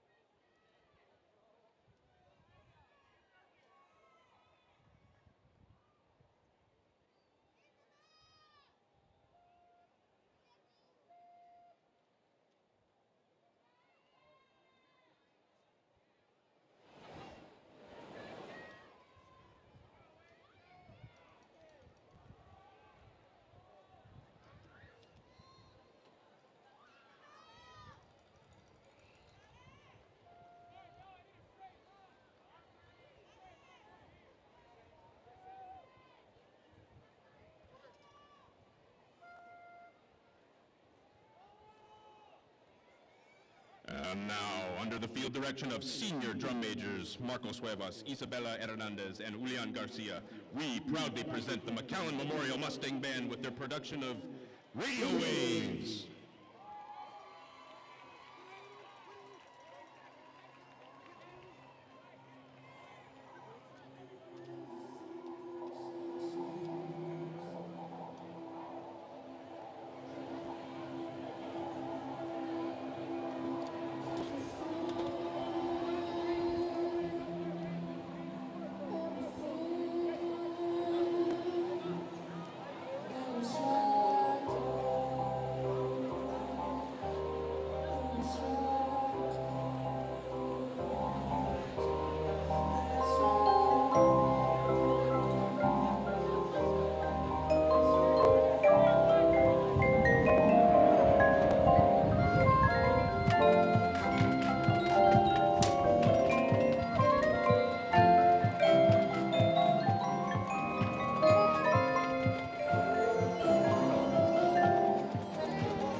Put your hands together for the McAllen Memorial Mustang Band.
We also want to thank our Memorial High School principal, Mr. Pedro Alvarez, as well as our teachers and staff for all their support of the band. McAllen Memorial Band directors are Angel Martinez, Debbie Luna, Araceli Rodriguez, Mark Martins, and Stephanie Perez. Mustang Band is also assisted by Marco Silguero, Sofia Sanchez, and Brandon Cortez. We hope you enjoy the halftime festivities, and we also hope you enjoy the second half of the game. And go Mustangs!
All right, we're just moments away from the start of the second half between the Weslaco Panthers and the McAllen Memorial Mustangs. Mustangs have led throughout, although it's been a precarious lead. 31-21 is our score. Mustangs lead by 10, but it'll be Weslaco to receive as we start the second half. And looking at the stats in the first half, Weslaco had 90 yards rushing, 142 passing for 232 total yards. And for the Mustangs, very balanced attack here, Mario. 159 rushing, 159 passing for 318 total yards there. And looking at the first downs, we had 11 first downs for the Mustangs and 11 for the Panthers. Penalties, 4 on the Mustangs, 6 on the Panthers. Turnovers, just 1 that was on the Panthers. And our score, 31-21. Here come the little Mustangs. Look at all that wonderful speed, Mark. Yeah, these are the kids that feed into the schools, the elementary schools that will become future Mustangs one day. Got their Mustang t-shirt, says future Mustang on their t-shirt, in fact. And here come the Panthers. They're excited too, WHS. Wow, that's a huge group.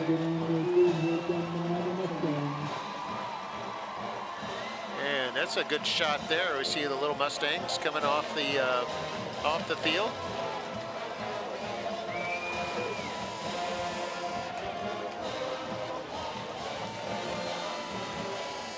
Very good. Weslaco will receive to start this second half. And boy, it was a lot of fireworks in that first half, especially the first quarter with 5 touchdowns combined between the two teams. Then the Mustangs scoring late to pull a 24-21 game into a 31-21 lead as we hit now the second half of play. So, Mario, I know that, Weslaco, they're certainly able to move the football and score, but what do they need to do to stop the Mustangs? Well, it looks like they're not putting enough pressure. The offensive line for the Mustangs, that we've known them for many years, seems to be in control of the line of scrimmage. So that's one thing they have to do. But man, I don't know. How do you stop you said 159 yards in passing and 159 yards in rushing? Yes, exactly. How do you do that? And then, and of course, the other way to do it is if you get the ball and you stay on the field, the Weslaco Panther offense, and you control the ball yourself. Maybe that might be the best defense. It's just a good offense. Defense, correct. But Mustang scoring on 5 of 6 possessions in the first half. And here they go, onside kick. Onside kick, and they recover it. Unfortunately. Might have been short of 10 yards, however. Flag is down. Excellent call, Mark. They caught the Panthers by surprise. Yeah, none of the Panthers moved forward to even challenge the ball.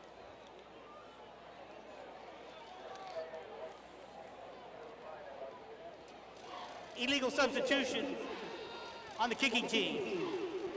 5 yards from the illegal touch spot. First down. Yeah, I think this was touched shy of 10 yards. Had to go at least to the 50-yard line. You see it there, holding up, and might have been recovered right on the 50. It was a good call. Element of surprise. It's just 1 yard maybe. So it'll be Panthers football right on the 50-yard line. They called it an illegal substitution there. It's a Panther ball at midfield. So Trevino's going to hand this off. Actually, he's going to keep it, trying to get around the left. Mustangs saw this. I was fooled initially, but not the defense. As a couple of them get in there on the tackle, including Nick Luna and also Aiden Stauffer, the linebacker. And that play worked a lot in the first half, so that's one of the adjustments that I'm sure the Mustang defense did, coaching staff. So minus 1 yard, second down, and 11 now for Weslaco. Pass by Trevino. This is caught. And it's going to get into Mustang territory to about the 40-yard line. It was a catch by Elizondo. And the quarterbacks, defensive backs for the Mustangs are kind of, You know, they're playing deep, and why not? They got burned several times in the first half, so now they might give you those easy yards in front and make sure that the receivers don't break it for big yardage.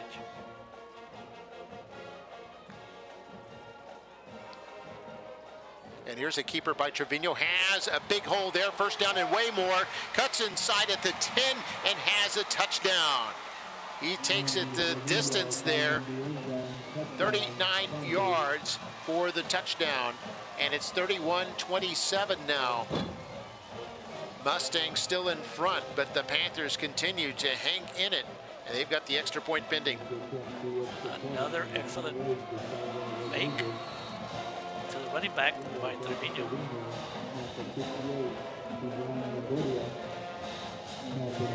Here's the extra point try, up, and it is good by Gustavo Rodriguez, who's now 4 for 4 in the game, and it scores 31-28. We're gonna take a look at it one more time here. Look at the fake right there. Yeah, nice fake to Garcia, and then kept it himself and used a lot of speed there. Watch him cut inside right here at the 10, and goes in for the score. Made it look easy. 31-28 right there. Yep, number 0 scoring his second TD of the night. We'll be right back.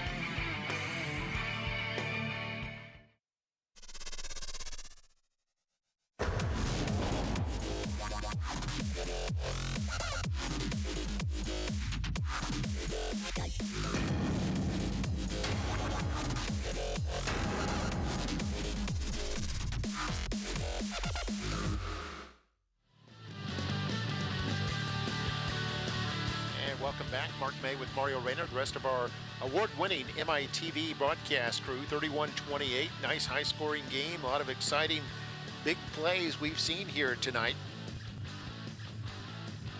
Usually a game with this much scoring, you see a lot of turnovers, but we've only had one turnover, and that didn't lead to any points. Mustangs have scored on 5 of their 6 possessions. The only possession they didn't score on was when they ran out of time at the end of the first half. Here's a hot kick, fielded about the 18-yard line, across the 25. That's about as far as it'll go.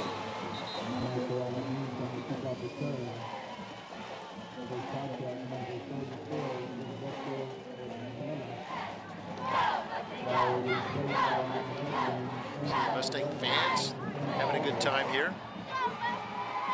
Pretty well packed, especially in the student section. That's the student section right there. Everybody's getting their money's worth, definitely in this game. Could go to who finishes or who ends up with the ball at the end of the game, because that is true.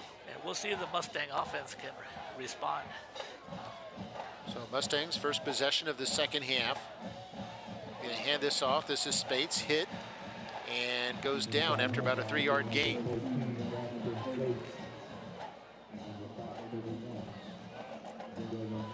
Got an official's timeout at the moment with 10:19 to go here in the third quarter. Going to take another look at this play. See, Spates bounced it outside, and I think the initial contact and also dragging him down by the shoestring there was Damian Toscano, defensive back, a senior. Let's take a break. We'll be back in just a moment. Why choose Lone Star National Bank for your business? Because no other bank does more to support local businesses. In fact, we are the #1 lender in the Valley to small businesses. We put money to work here in our community. That helps our local businesses grow, creating more jobs and more opportunities for all of us. Working together. Together. We do what the little banks can't and the big banks won't. Lone Star National Bank, the Valley's bank. And we're back. Here's a handoff by the Mustangs on 2nd down and 7. Following the officials' timeout, a short run there to bring up 3rd down. And a late flag comes in. This is well after the play. Very late. Might have been where a player may have said something.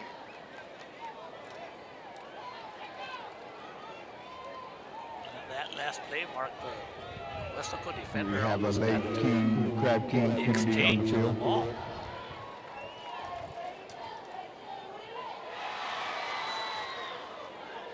Dead ball. Unsportsmanlike conduct, number 14, Memorial. Penalty that says 15 yards. You know that Coach Moses Patterson is not going to be happy with that penalty because almost that's how you have to. It's going to be hard to get a first down now. Because they had a 4-yard gain. This was after the play, so the down counts. It was going to be third down, but instead of looking at third and about 3, you're now looking at third and 18.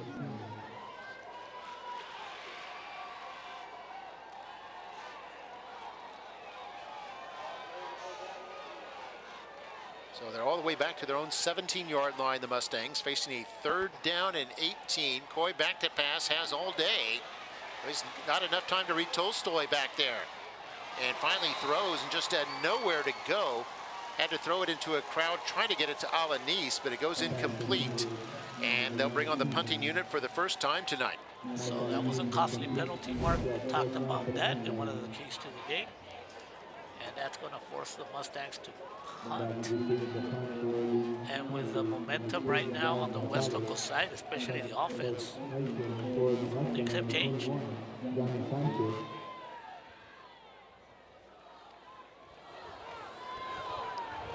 Mustang punter standing back, that's Jonathan Sanchez standing on his own 2-yard line.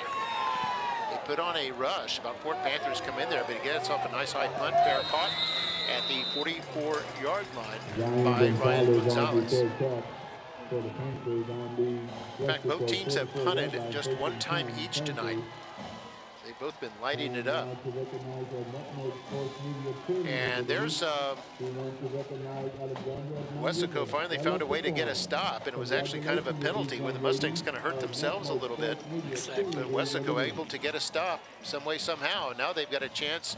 They can score on this drive, could tie it up, or even take the lead for the first time tonight. At the Weslaco 44, so excellent field position here for the Panthers. As they hand this off to Garcia, looking for a seam, finds one, spin move, still turning his legs. It's like a mini Earl Campbell out there, and he's up to the Mustang 47-yard line. He's like, hey, how about that? That's the second female ref that we've had in this field this year, Mark. Is that Valerie McIntosh? I think so, and that's part of that San Antonio crew. Role model for females. Any female out there wanting to join the officiating ranks, contact tasso.org, TAS.org. Yeah, we see a completion by the Weslaco Panthers.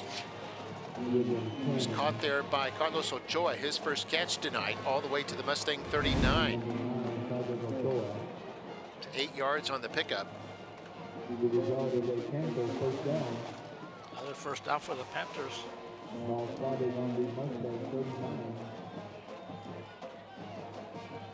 Got 8.5 to go here in quarter number 3. Weslaco scoring on their last possession to pull to within 3.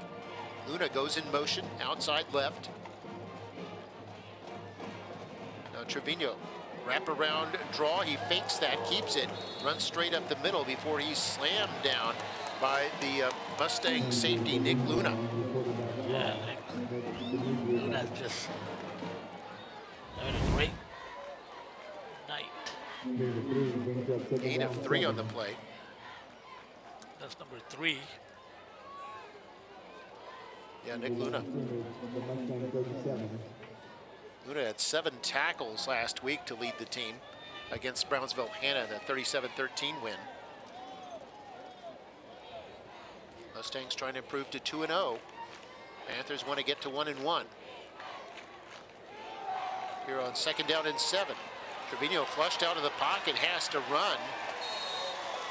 And it looked like the Mustangs finally able to get pressure, but Trevino able to surmount that with a nice run up the middle as the Mustangs lose containment. All the way to the 27, 9-yard pickup and a first down.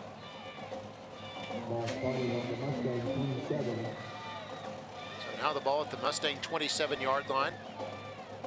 New set of downs here for Weslaco with just over 7 minutes to play in the third quarter.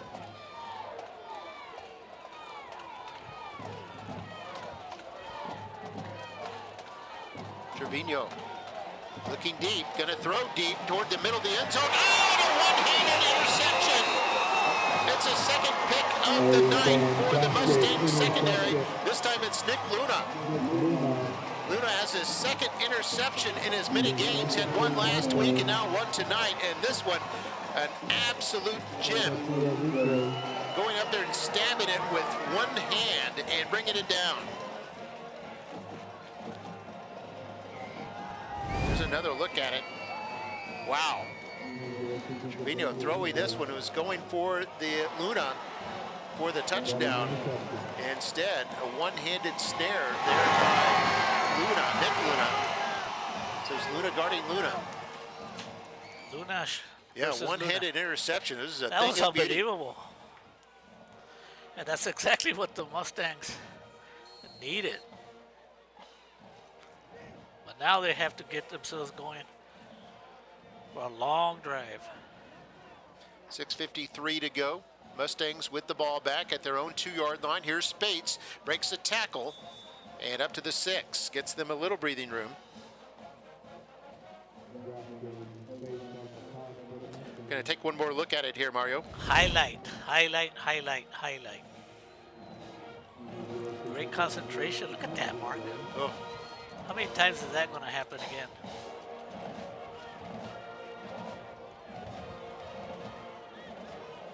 Yeah, it's got 2 interceptions in 2 games. I wasn't able to see the one he got against Hannah, but that one was something else. Go up there and grab it. So 2nd down and 6 now for the Mustangs. They got a wing right. They're going to run this right to Solis. And Solis able to fight his way up to the 10-yard line and bring up 3rd down and 2.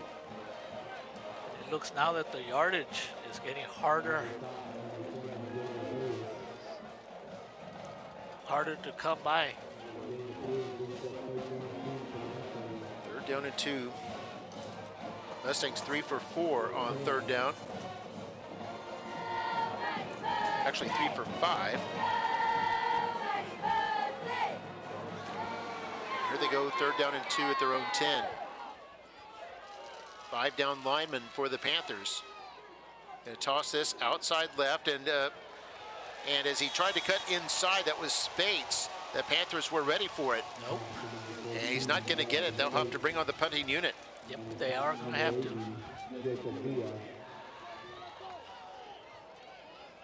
So Panthers will still end up with some good field position, probably right around midfield. Just over 5 minutes to go here in the 3rd quarter.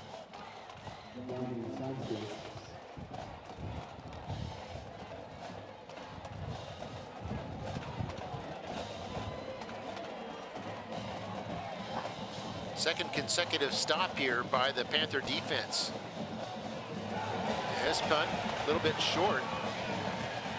And bounce at the 30, take a little bit of a Mustang bounce, but goes out of bounds at the 31-yard line. It's a net punt of only 21 yards. And Weslaco will have outstanding field position. Here with 4:40 to go in the 3rd.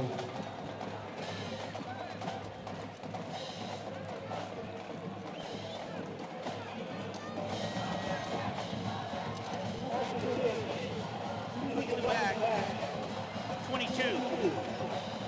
10 yards from the end of the run, 1st down. That'll tack on 10 more yards. So the Mustangs hurting themselves in this 3rd quarter with some costly penalties.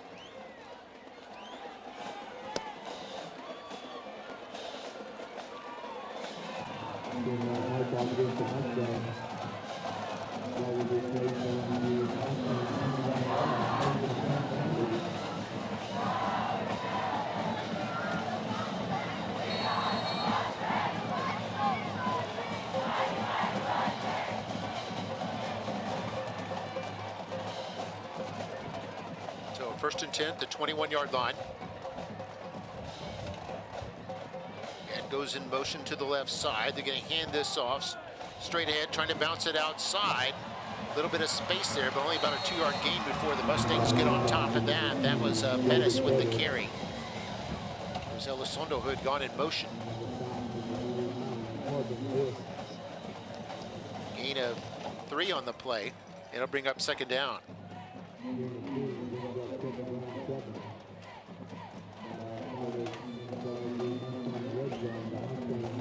See a host of Mustangs in there, including Corbin Disk, defensive end. Another Mustang in there was linebacker Dalton Keller. He's one of the captains tonight. And here they are on 2nd down, 7. And this is going to be a fake sweep. They're going to run this to the left. Trevino, flag goes down as Trevino is upended around the 16-yard line. We'll see what the flag is all about. It's in that area that usually indicates a hold.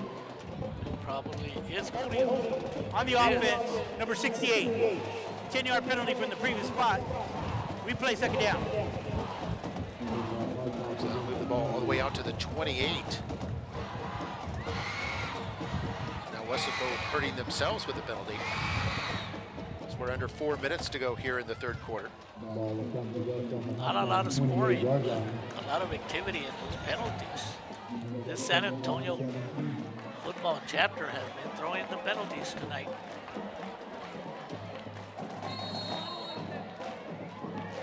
Second and 17 now.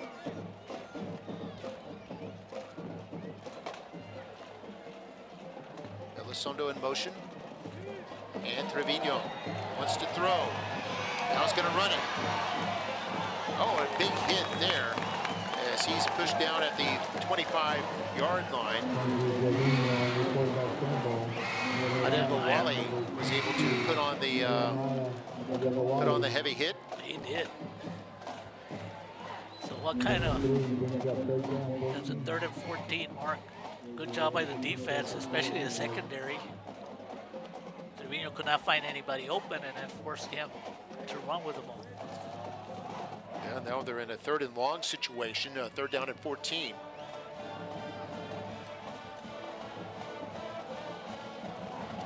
Third down, looking for Luna. Has Luna, kind of an inside screen there. And Luna trying to bounce off everybody like a pinball. Gets inside the 20 to the 18-yard line. It's going to be well short of the 1st down, however.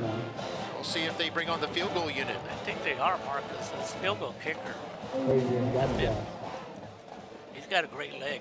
I think what Coach Stroman was trying to do was just get it about 7 or 8 yards to make the field goal a little bit easier. It'll be a 35-yarder. 35 yards sounds a lot different than a 42-yarder. But he's got a great leg. I don't think there's no doubt he can reach it. He put it between the posts. 35-yard field goal attempt, and this is going to be long enough. Is it going to be high enough? And no good. I think it went just under the crossbar. And Mustang did not really get enough air underneath it, and it's no good.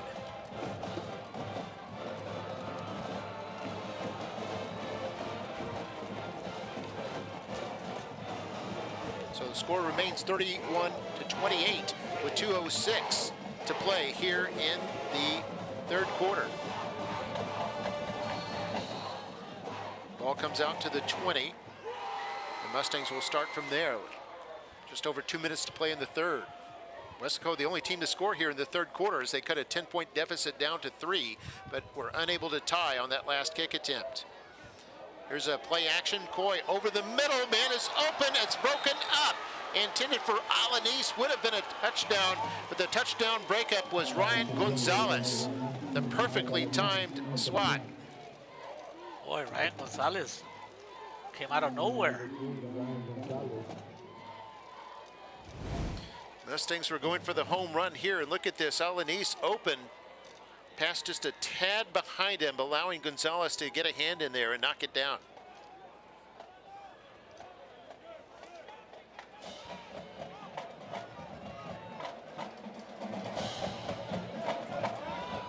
There's a toss left. This is Solis. And Solis all the way up to about the 21-yard line. Those are the adjustments that the defense for the Panthers had done.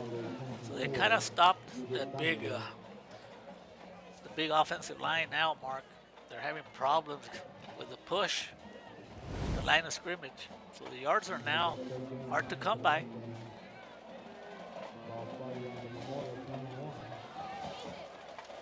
I would think that the coaches got, those defensive coaches got on their players at halftime because it's working. Tight end right. There's another play action here by Coy on 3rd down and long.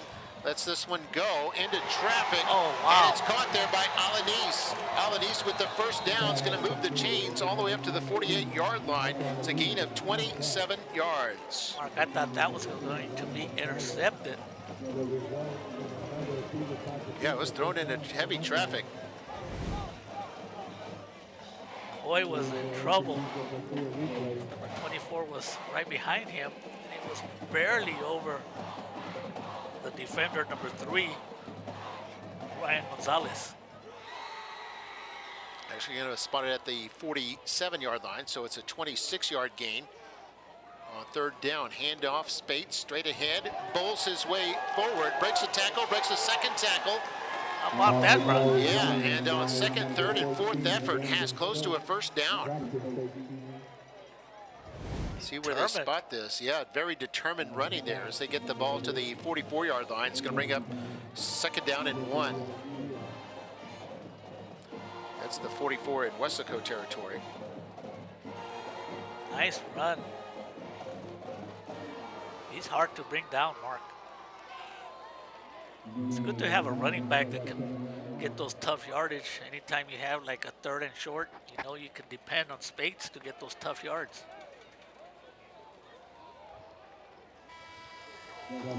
Oh, and there's the horn. They don't get the play off, so the 3rd quarter is over.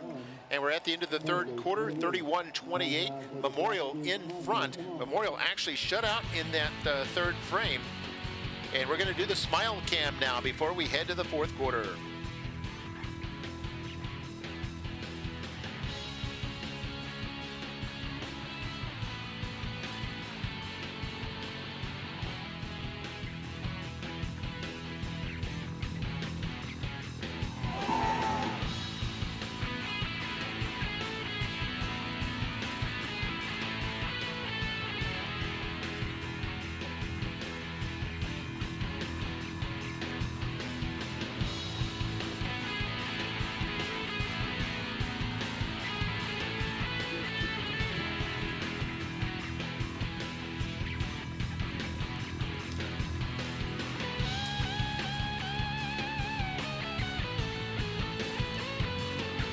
All right, welcome back. See some kids having a great time here watching. 31-28 our score. And here's Alanis taking off. He's going to be gone for a touchdown. How about that? His 3rd touchdown of the night. And Michael Alanis is taking it to the house yet again. And the Mustangs extend their lead to 37-28 here in the 4th quarter. Are you kidding me, Mark?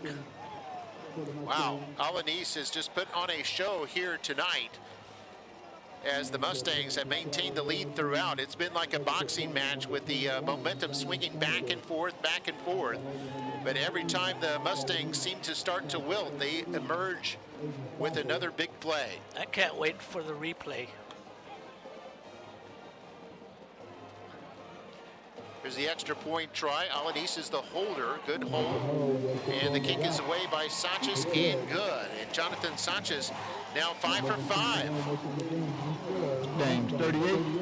5 for 5 on his extra points. It's now a 10-point lead once again at 38-28.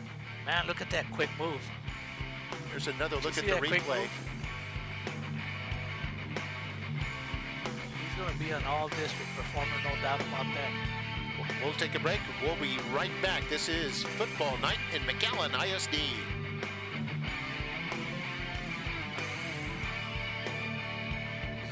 Where we have the most. The Seams Back to School sale is your perfect way to win. 6 weeks of perfect attendance earn students a chance to win a new car from Seams. And any student gets $500 off MSRP at Seams McAllen Ford or always online at SeamsMcAllenFord.com. Drive local, drive Seams. Right there. Yeah. All right, we're back, and there is the king for tonight, at least so far. Michael Alanis with 3 touchdowns, sitting next to Braxton Spates, a running back. And up here in the booth, we've got some winners up here, too. We've got some of the members of the Little Mustangs who are joining us here. They can see themselves on the monitor right there. Guys, wave to Mom and Dad. And they're having a good time enjoying the game up here and seeing a terrific show.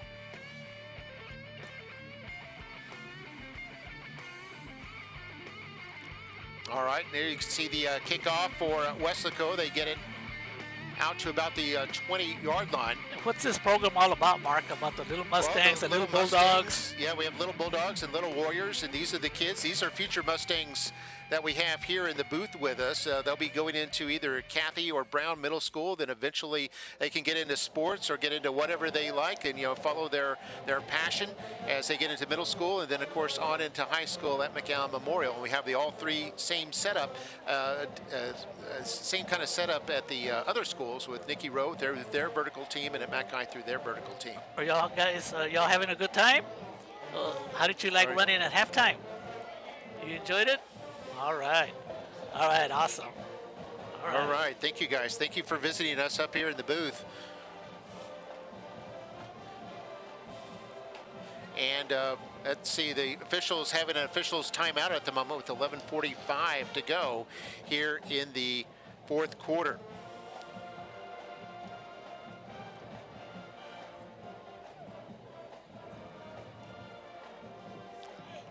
That was an 80-yard drive there by the Mustangs. 5 plays, 80 yards. Of course, capped by a 44-yard pass to McAllen ISD, who's just had a terrific game tonight. There are 2 fouls on the play. Offside on the kicking team. 5-yard penalty, re-kick. After the play, dead ball, unsportsmanlike conduct, number 3, White. We will mark off 15 from that spot. So this is an unusual play, Mark, that they also have an unsportsmanlike conduct, but they're going to go ahead and re-kick, and after the kick, they'll assess the 15-yard penalty. I've never seen that. Just to make it a little... You can see Coach Stroman issuing out instructions, and he's probably not happy because he knows that he's going to lose 15 yards. So does that mean that if he kicks it into the end zone, Mark, and then it would have come out to the 25? To the 25. They'll put it at the 10? I believe so. Yeah, I think it's the first time I've seen this kind of call before, and this is indeed what's going to happen as the ball was kicked from the 50 all the way out of the back of the end zone for a touchback. And so we'll see where they spot this ball. 11:45 to go here in the fourth. And I'm starting to see a little bit extra pushes by both teams. So they played hard 3 quarters, and now they're starting to get a little chippy down there. So now the official is putting the ball at the 25 mark. So that's why I don't officiate football. I don't know the rules as well as the football officials. The 25-yard line is indeed the spot. And here's the snap to Trevino. They hand it off to Garcia. Garcia with room. Garcia churning, a lot of extra second effort there. And he gets it all the way out to the 35-yard line. And we're seeing some real good running backs today, Mark, on both sides. Mustangs and the Panthers. The running backs, that they get the ball and they know what to do with that ball. Both teams, a lot of offense tonight. 15 first downs now for Weslaco, 13 first downs for the Mustangs. First and 10 here. They hand this off once again. This is Garcia. Garcia with a nice move across the 40 up to about the 43-yard line. Approaching midfield. Just over 11 minutes to go here in the fourth. And something that I think one of the reasons the Panthers are having success running the ball, it looks like the Mustangs have made some adjustments and not allowing the big passes anymore. So you take what they give you, and that's what offensive coordinators do. They're sticking to the ground game. So second down and 3 here for Weslaco. Clock running. 10.5 to go. Snap to Trevino. He's going to fake the handoff, try to run around the right side. Mustangs ready for it now. Mustangs have probably made some defensive adjustments to keep Trevino from getting to the outside. He's got 2 touchdowns tonight with long runs. That's a good point, Mark. They're trying to keep him between the hash marks. Don't let him get outside the hash marks. Every time he did that, he went for some big gains.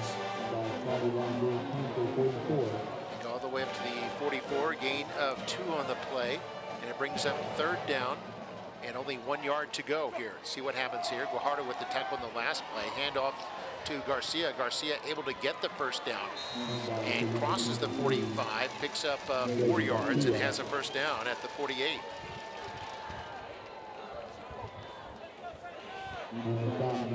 This is a type of game, Mark, because both teams are having great offense. That it's good for your stats if you're on the offensive side, but it's not too good sometimes for the defense, for the team stat.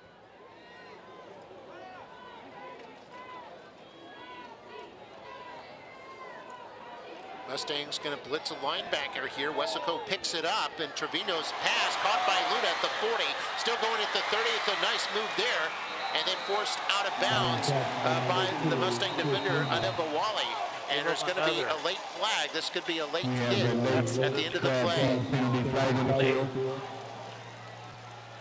the end of the play, Chris Luna was already out of bounds, and out of frustration, he was pushed. So, and you know, this is a game of football. They talk about baseball being a game of inches, but basketball, sometimes that doesn't happen. But here in football, the defender barely missed getting to the ball for an interception. After the play was over, personal foul, number 42 for unnecessary roughness, late hit out of bounds, penalized half the distance to the goal, automatic 1st down.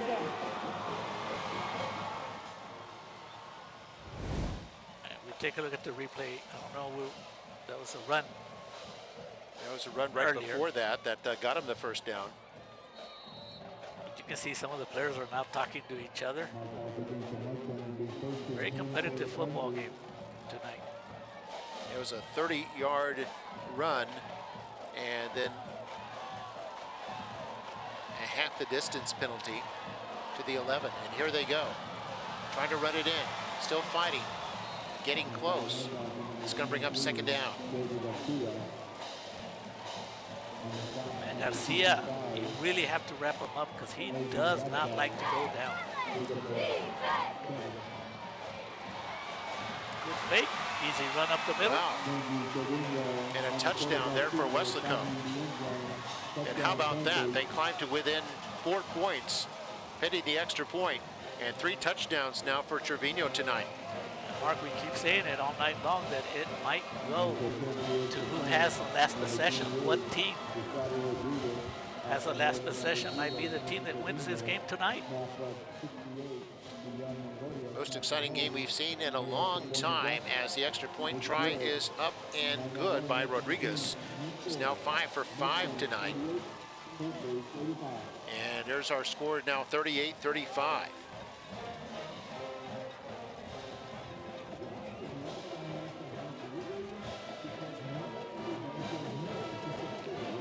Five-yard drive.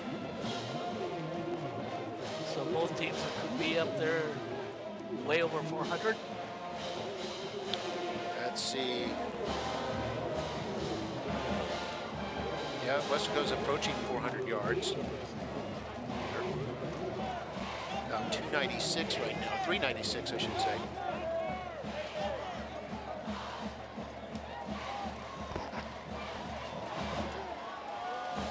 Oh, we've got a live cut in with Los Fresnos and Nicky Rowe. Los Fresnos on top of Nicky Rowe by a 42-14 score in the 4th quarter.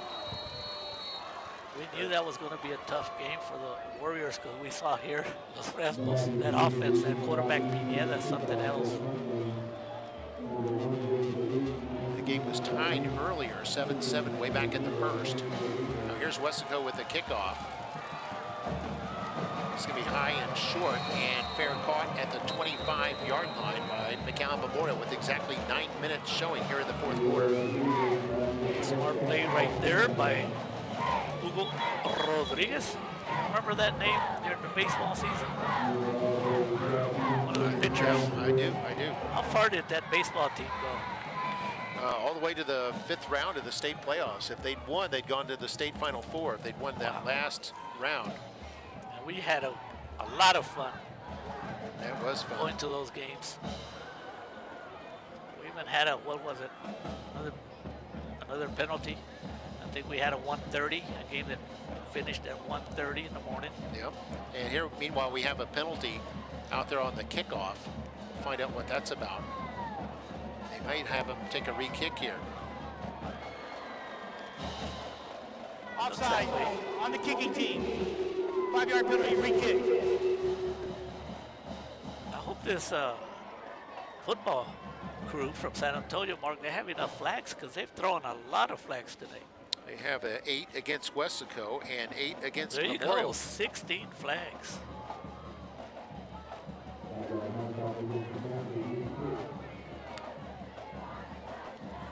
I got my own flag here, but they need to borrow one, Mark. I'll show you my flag right here.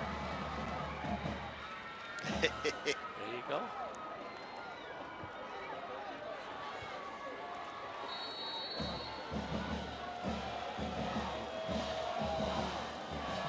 So they move it back 5 yards. Now kicking over toward the left side of the field. Mustangs pick it up. And Mustangs were right to force the back 5 yards. They picked up some extra yardage here up to about the 33-yard line. Another flag is down, though, right at the spot of the kick. This might be another 5 yards.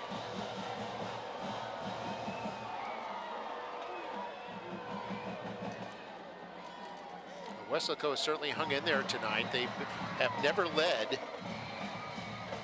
but they have been down by 3 a couple of times, including right now, 38-35. Just under 9 minutes to go. What do we have here? Both teams have Illegal all 3 of their formation timeouts. on the kicking team. 5-yard penalty, re-kick. There's going to be another re-kick, Mark. Yep.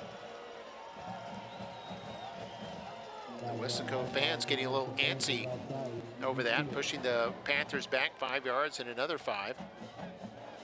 We have a very good crowd on both sides. Nobody's leaving this game.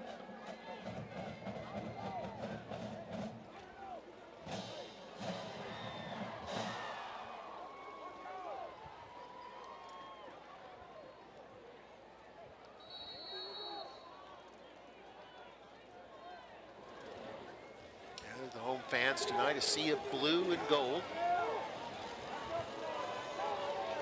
Enjoying what they've seen here tonight.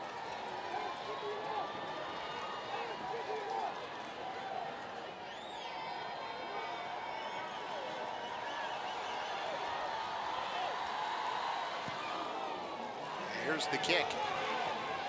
Fielded at the 15-yard line, up across the 20 to the 25. Now up near the 30-yard line as there's a late flag come in. And we'll see what that one is about. James O'Neill's on the kickoff return. Might have been an illegal block there near the end of the play. Then the official threw his hat, which usually indicates a second penalty. That's a hold. I think these officials from San Antonio are saying, what can we do here in Rio Grande Valley? What's up with these kids? Why are there all kinds of penalties? That's, I think, is going against Memorial. Yeah, I think so too. 2 fouls. Holding, number 10. That penalty says 10 yards. After the play, unsportsmanlike conduct, number 10. Oh, unnecessary roughing. That will penalize half the distance to the goal, first down. Wow. After the play, which means both penalties are enforced. One was during the play, one was after the play. So both of them get enforced. I know Coach Patterson not happy over that. Unnecessary penalties too. And you put yourself in a hole. You notice the official was, the referee was not wearing his hat, but he, once they throw their flag, if they see a second penalty, they throw the cap. That's absolutely right. And he had done that Mark, on that play. Do you remember what the keys to the game were? Avoid Second penalties. One? Avoid penalties. I even showed my flag. Yeah. Neither team has done that.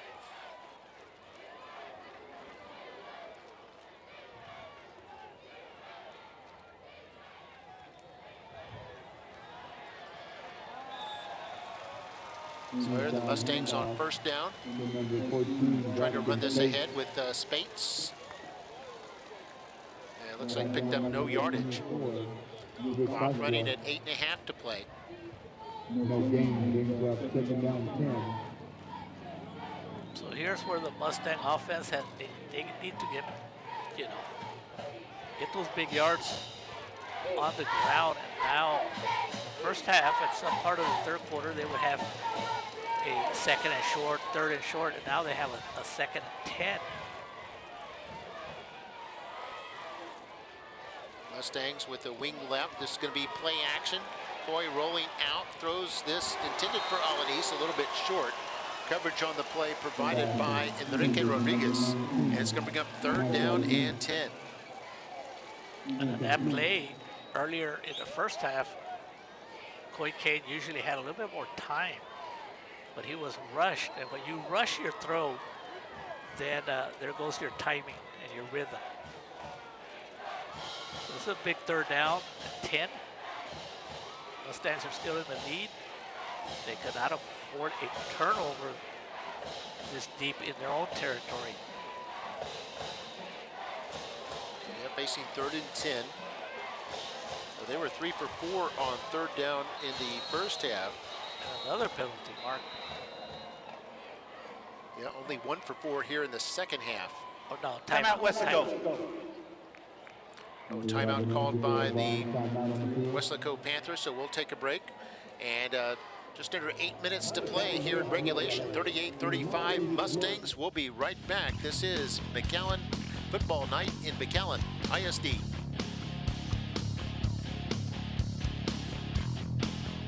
Choose to start something good. Choose to leave things better than you found them. Choose to do the little things that matter. Choose to take pride in your neighborhood. If you could choose to do anything, choose to shine.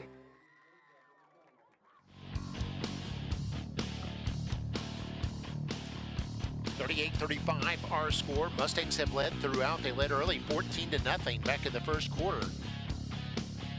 They've led by 14 twice. With both times, Weslaco has clawed back to within 3. It's definitely a passing down, Mark, and the good news for the Mustangs is so far in a game in 3 quarters, they have had success passing. Mustangs with 230 yards passing tonight. Only 1 for 4 in the second half on 3rd down as Coy in a heap of trouble, forced to run it now, and is going to be sacked. Finally going to be sacked at the end there by Nicholas Ramirez. And the Weslaco fans getting excited as they're going to get the ball back in good field position with plenty of time on the clock. Mark, that play didn't start off well, the snap. And those are the little things that can mess up the timing.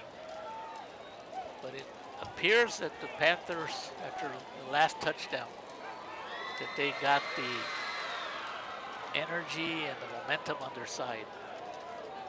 You can see the competitive nature of Coy Kane. Isn't happy.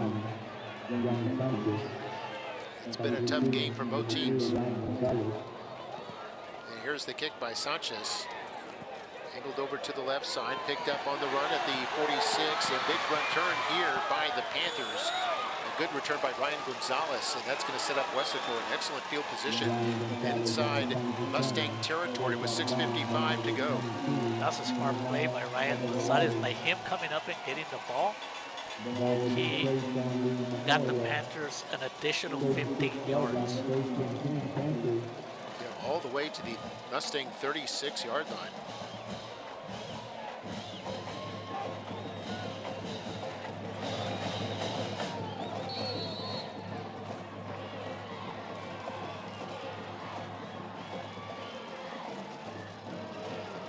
Snap to Trevino. He's going to fake the handoff to Garcia, keep it himself up the middle, up to about the 30-yard line, a gain of 6 on the play.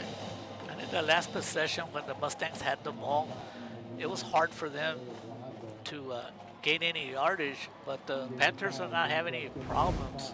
So now the line of scrimmage is being controlled by both the Panther offense and defense.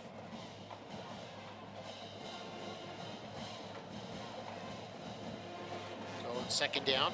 They hand this off to Garcia, trying to get outside to the right side. It's being wrapped up by Ocañas, and then finally pushed down. Actually, Luna in there as well. They're going to give him forward progress to the 29. It'll bring up third down in about 3.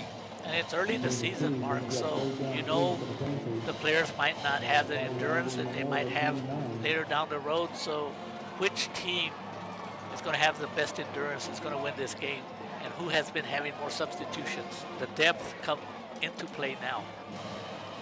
So on third down, play action, a pass, and this is caught. Looks like Luna with the catch. That's enough for a first down at the 25-yard line. So Smart play. Smart play by Luna. All he did was short run, quick pass, safe pass. He just went out enough to go get that first down. Okay, here's an interesting stat for you, Mario. Rushing yards in the second half. Weslaco 144, Memorial 24. Yep, that's how they got the momentum on their side, but the Mustangs still have that 38-35 lead. Just over 5 minutes to go. Weslaco on the march. 1st and 10, handoff. This is Garcia. And Garcia all the way down inside the 20 to about the 15-yard line. It'll be another first down here for the Panthers. You would think that, I mean, every time, almost every time he carries the ball, he looks like they're going to get him for no yards gain, and he just bursts through there and keeps moving his legs, and then the results are 10 yards.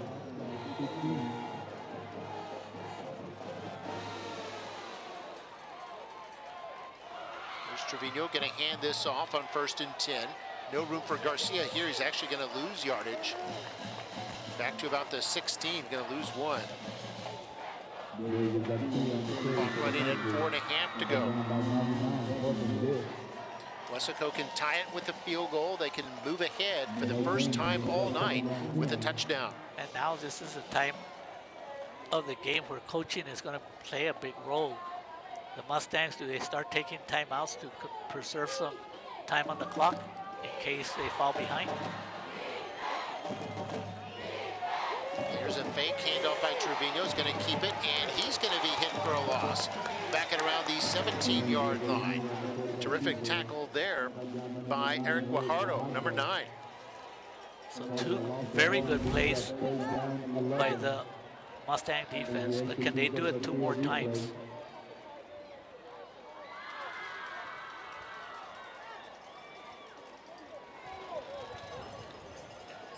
Weslaco 6-4-10 on third down this evening. So let's see what kind of pass they have. Facing a 3rd and 11 here. Defensive line, they need to put pressure. Trevino. See how much gas the Mustang defense still has in the tank. They'll have to call a timeout, Mark, because to avoid a 5-yard delay of game penalty. We're going to go to the fan cam now with the score 38-35 here in the last few minutes of the 4th quarter. Fan cam.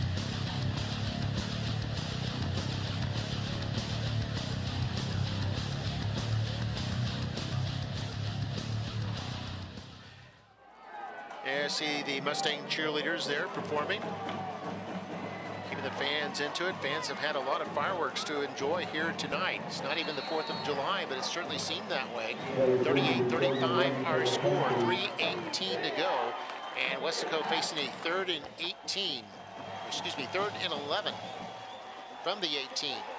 And Trevino facing a rush here, and it's going to be pushed out of bounds. Pushed out of bounds by Stauffer. And they called the blitz, Mark. It was like 6 Memorial Mustangs coming up, and it worked. It worked right away. The pressure was put on by number 55, and that is Adrian Garza. Messed up the play right away. Yeah, they lost about 4 yards on a play that they might have been able to attempt a field goal. They're still going to attempt the field goal, but it's going to be from a little further back. They're going to spot the ball at the 28. This will be a 38-yard attempt. Mind you, they missed earlier in this half from 35 yards. I think we're going overtime, Mark. Something happened. Somebody called a timeout. Yeah, Memorial did. Kind of what they do a lot in pro football and college football is try to ice. Yeah, trying to ice the kicker there. Going to take a look at the schedule for McAllen Memorial here in just a moment. And ready see what for they overtime, have Mark? looking.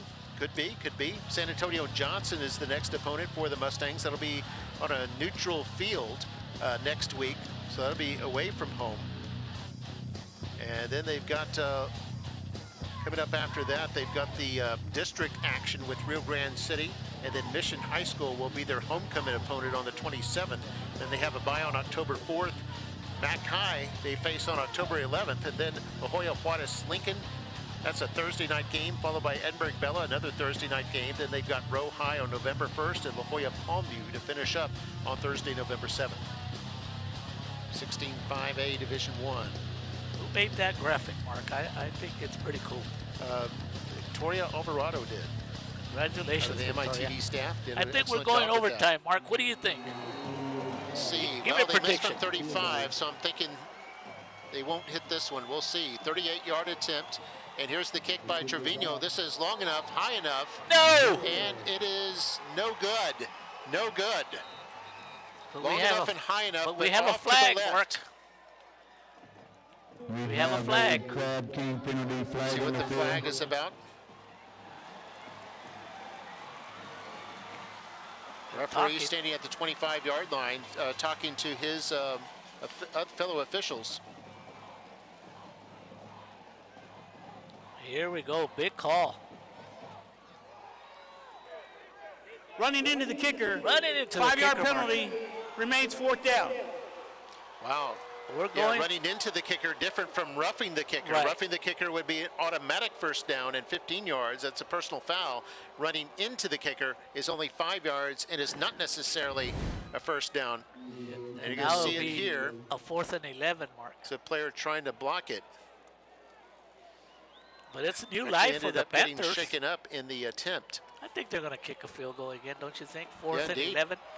Yeah, just they had plenty of leg on that last one. But they'll get another attempt of Okay, it. There's Coach Stroman. This time he's going to make it, Mark. We're going overtime.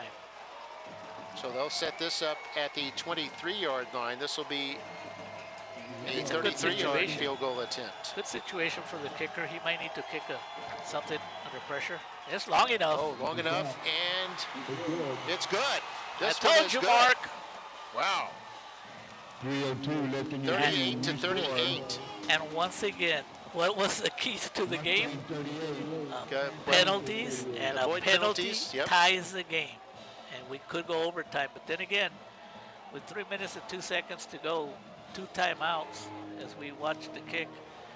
Pretty strong leg. Yeah, we'll get to see a good look at And it here who's as the it field goes goal just kicker, inside. by the way? That's the quarterback, Trevino, tremendous athlete. Look at that. He could have Boy, kicked it how high from that was. 50 yards on that one, Mark. Great athlete.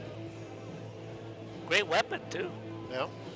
So, Mark, with 3 minutes to go, 2 timeouts, Mustangs have been moving the ball, so we'll see. Yeah, Mustangs have had a lot of problems moving the ball in the second half. They've had the big play to Alanis. Mind you, they had 31 at halftime, have scored only once here in the second half. That was the 44-yard bomb to Alanis. They better be careful, Mark. You never know if Coach Stroman would like to try an onside kick or just play it safe. Well, considering how well his defense has played in this second half, I would imagine he'd kick it deep. And Frankie Trevino has a big leg. He kicks it high sometimes. There it is. It's You gonna better be come up and popped fair up. catch that. Oh, look where that is. It stayed in bounds. The Mustangs didn't move over to play that football. And the ball stayed in bounds. It went well over 10 yards, but the Mustangs able to follow on it. It was actually a Weslaco player who had the first crack at it. Lucky bounce there. Yeah, but following on it was Marco Bettis. I was waiting for a Mustang to call a fair catch, and it didn't happen. That could have been big-time trouble for the Mustangs. We got exactly 3 minutes with a score, 38-38. The Panthers only have one timeout. Yeah, they can't really be hard for them to, the Mustangs keep it on the ground, be hard for the Weslaco to stop the clock as they hand off Spates here. Spates is wrapped up by the ankle and unable to pick up any yardage. It's going to stay 2nd down and 10. Clock is running though, 2:45 to go. You might just see overtime.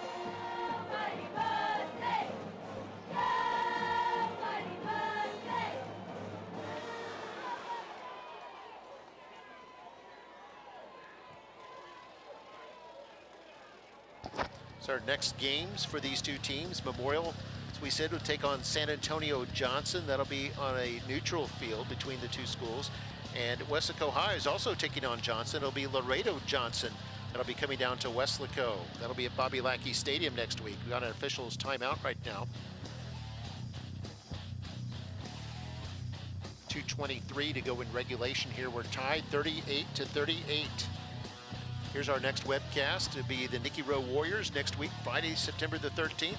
It's going to be bad luck for somebody there as Mercedes Tigers creep into town. Mercedes at Rowe next Friday. That'll be our next webcast.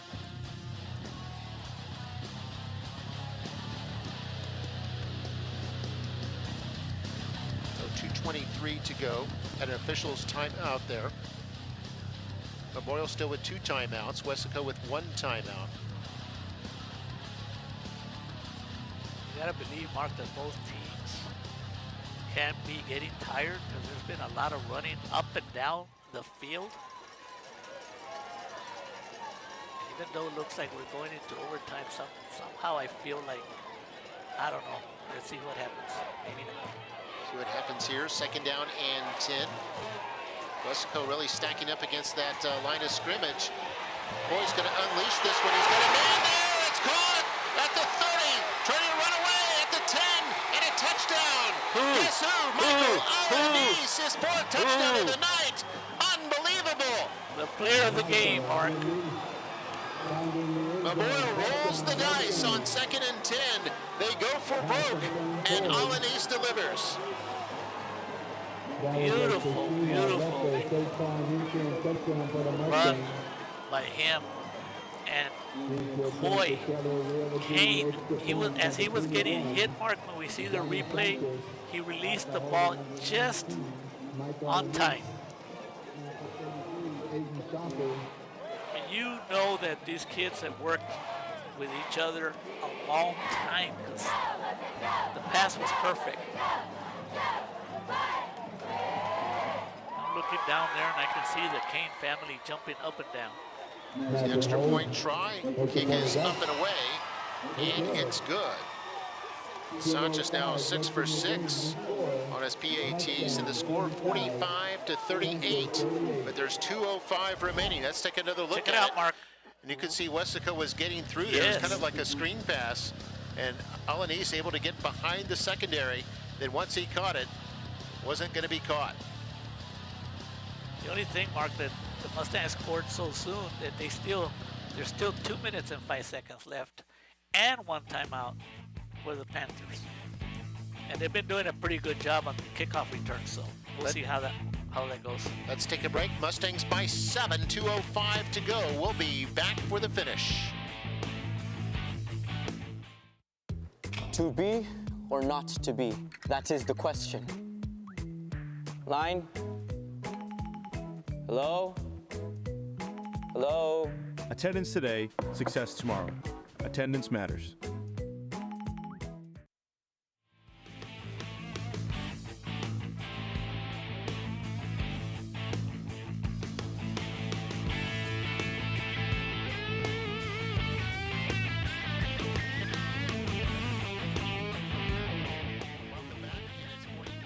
to 28. There was McAllen ISD getting some refreshment right there. And he's got his 4th touchdown here tonight. He doesn't look tired.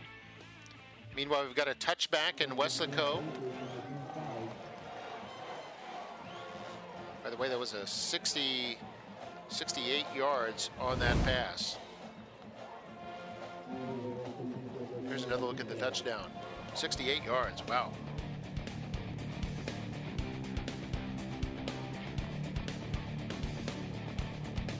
Making it look easy.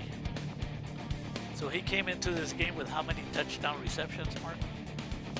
Came in with 2. 2? He's leaving with 6.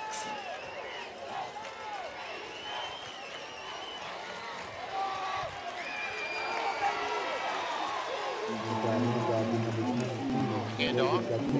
That was Garcia on the carry. And the McAllen on the defensive side. Who else? Weslaco with 1 timeout. Nico Lara.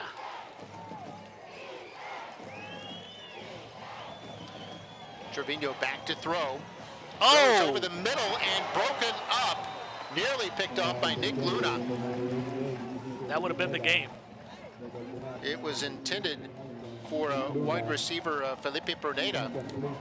But Luna able to step in there and nearly pick that off, and certainly doing a good job to break it up. And now it's forcing a 3rd down and 7. The Luna connection, and it was a big hit. I didn't get the number. The quarterback got a big hit. Okay, so 3rd down. 3rd down and 7.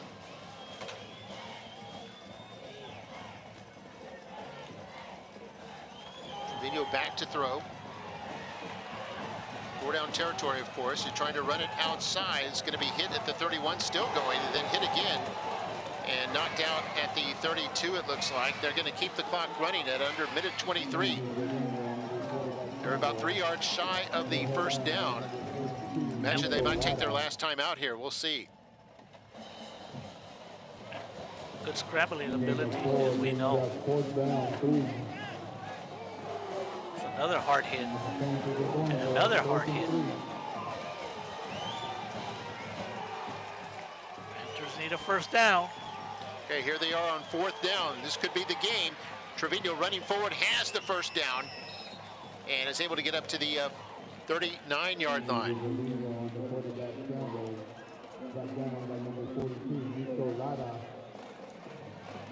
Still in the hurry-up offense, 50 seconds left. They still have their 1 timeout left.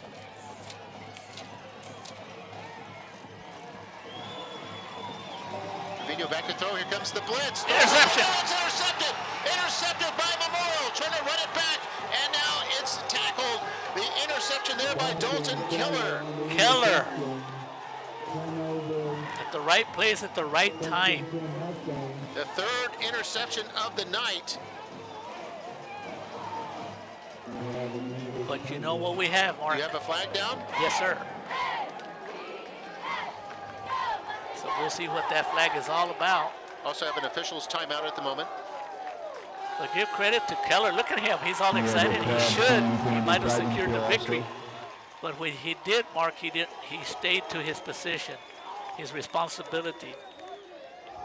He didn't panic. He didn't come up. And there he goes. Good hands, too. Yeah, it's back there in the zone, the linebacker. And part of what I think started that was the pressure. Memorial, yeah, they put on the blitz, forced Trevino to throw early, and Keller was able to step in front of that and make the pick. 3rd pick of the night by the Mustang defense. As soon as I saw that interception, I saw Keller's mom, Coach Helgi Gonzalez Elementary, jumping up and down. And I'm looking down there, and she's still jumping up and down, and she should be.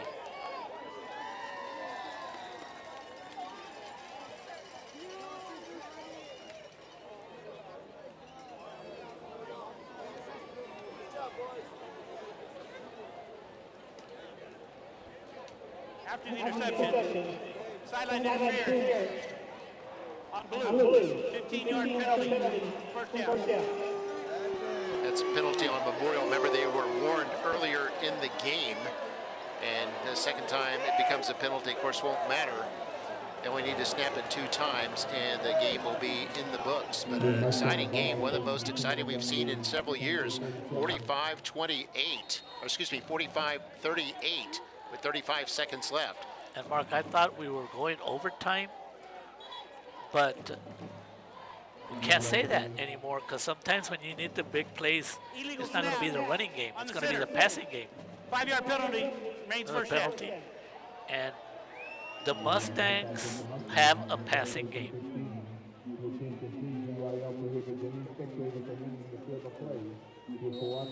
Mustang's passing game was certainly lethal here tonight. 3 touchdown passes by Kane Coy, who threw for 298 yards.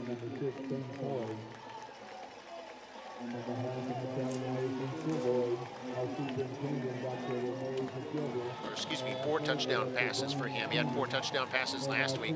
That gives him 8 touchdown passes. They don't have to snap anymore. Last year he had 7 total.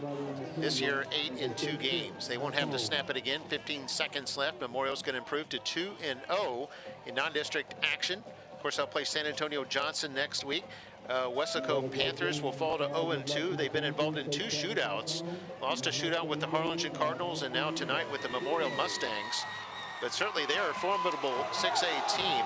Should still be in the playoff picture in Class 6A. Although falling to 0-2, and they'll play Laredo Johnson at Bobby Lackey Stadium next week. Hope you enjoyed it. For Mario Reyna, I'm Mark May, the rest of our award-winning MITV broadcast crew, signing off from DQ Fan Field. Next week, it'll be Nikki Rowe taking on the Mercedes Tigers on Friday, September 13th. Final score, Mustangs 45, Panthers 38. Good night.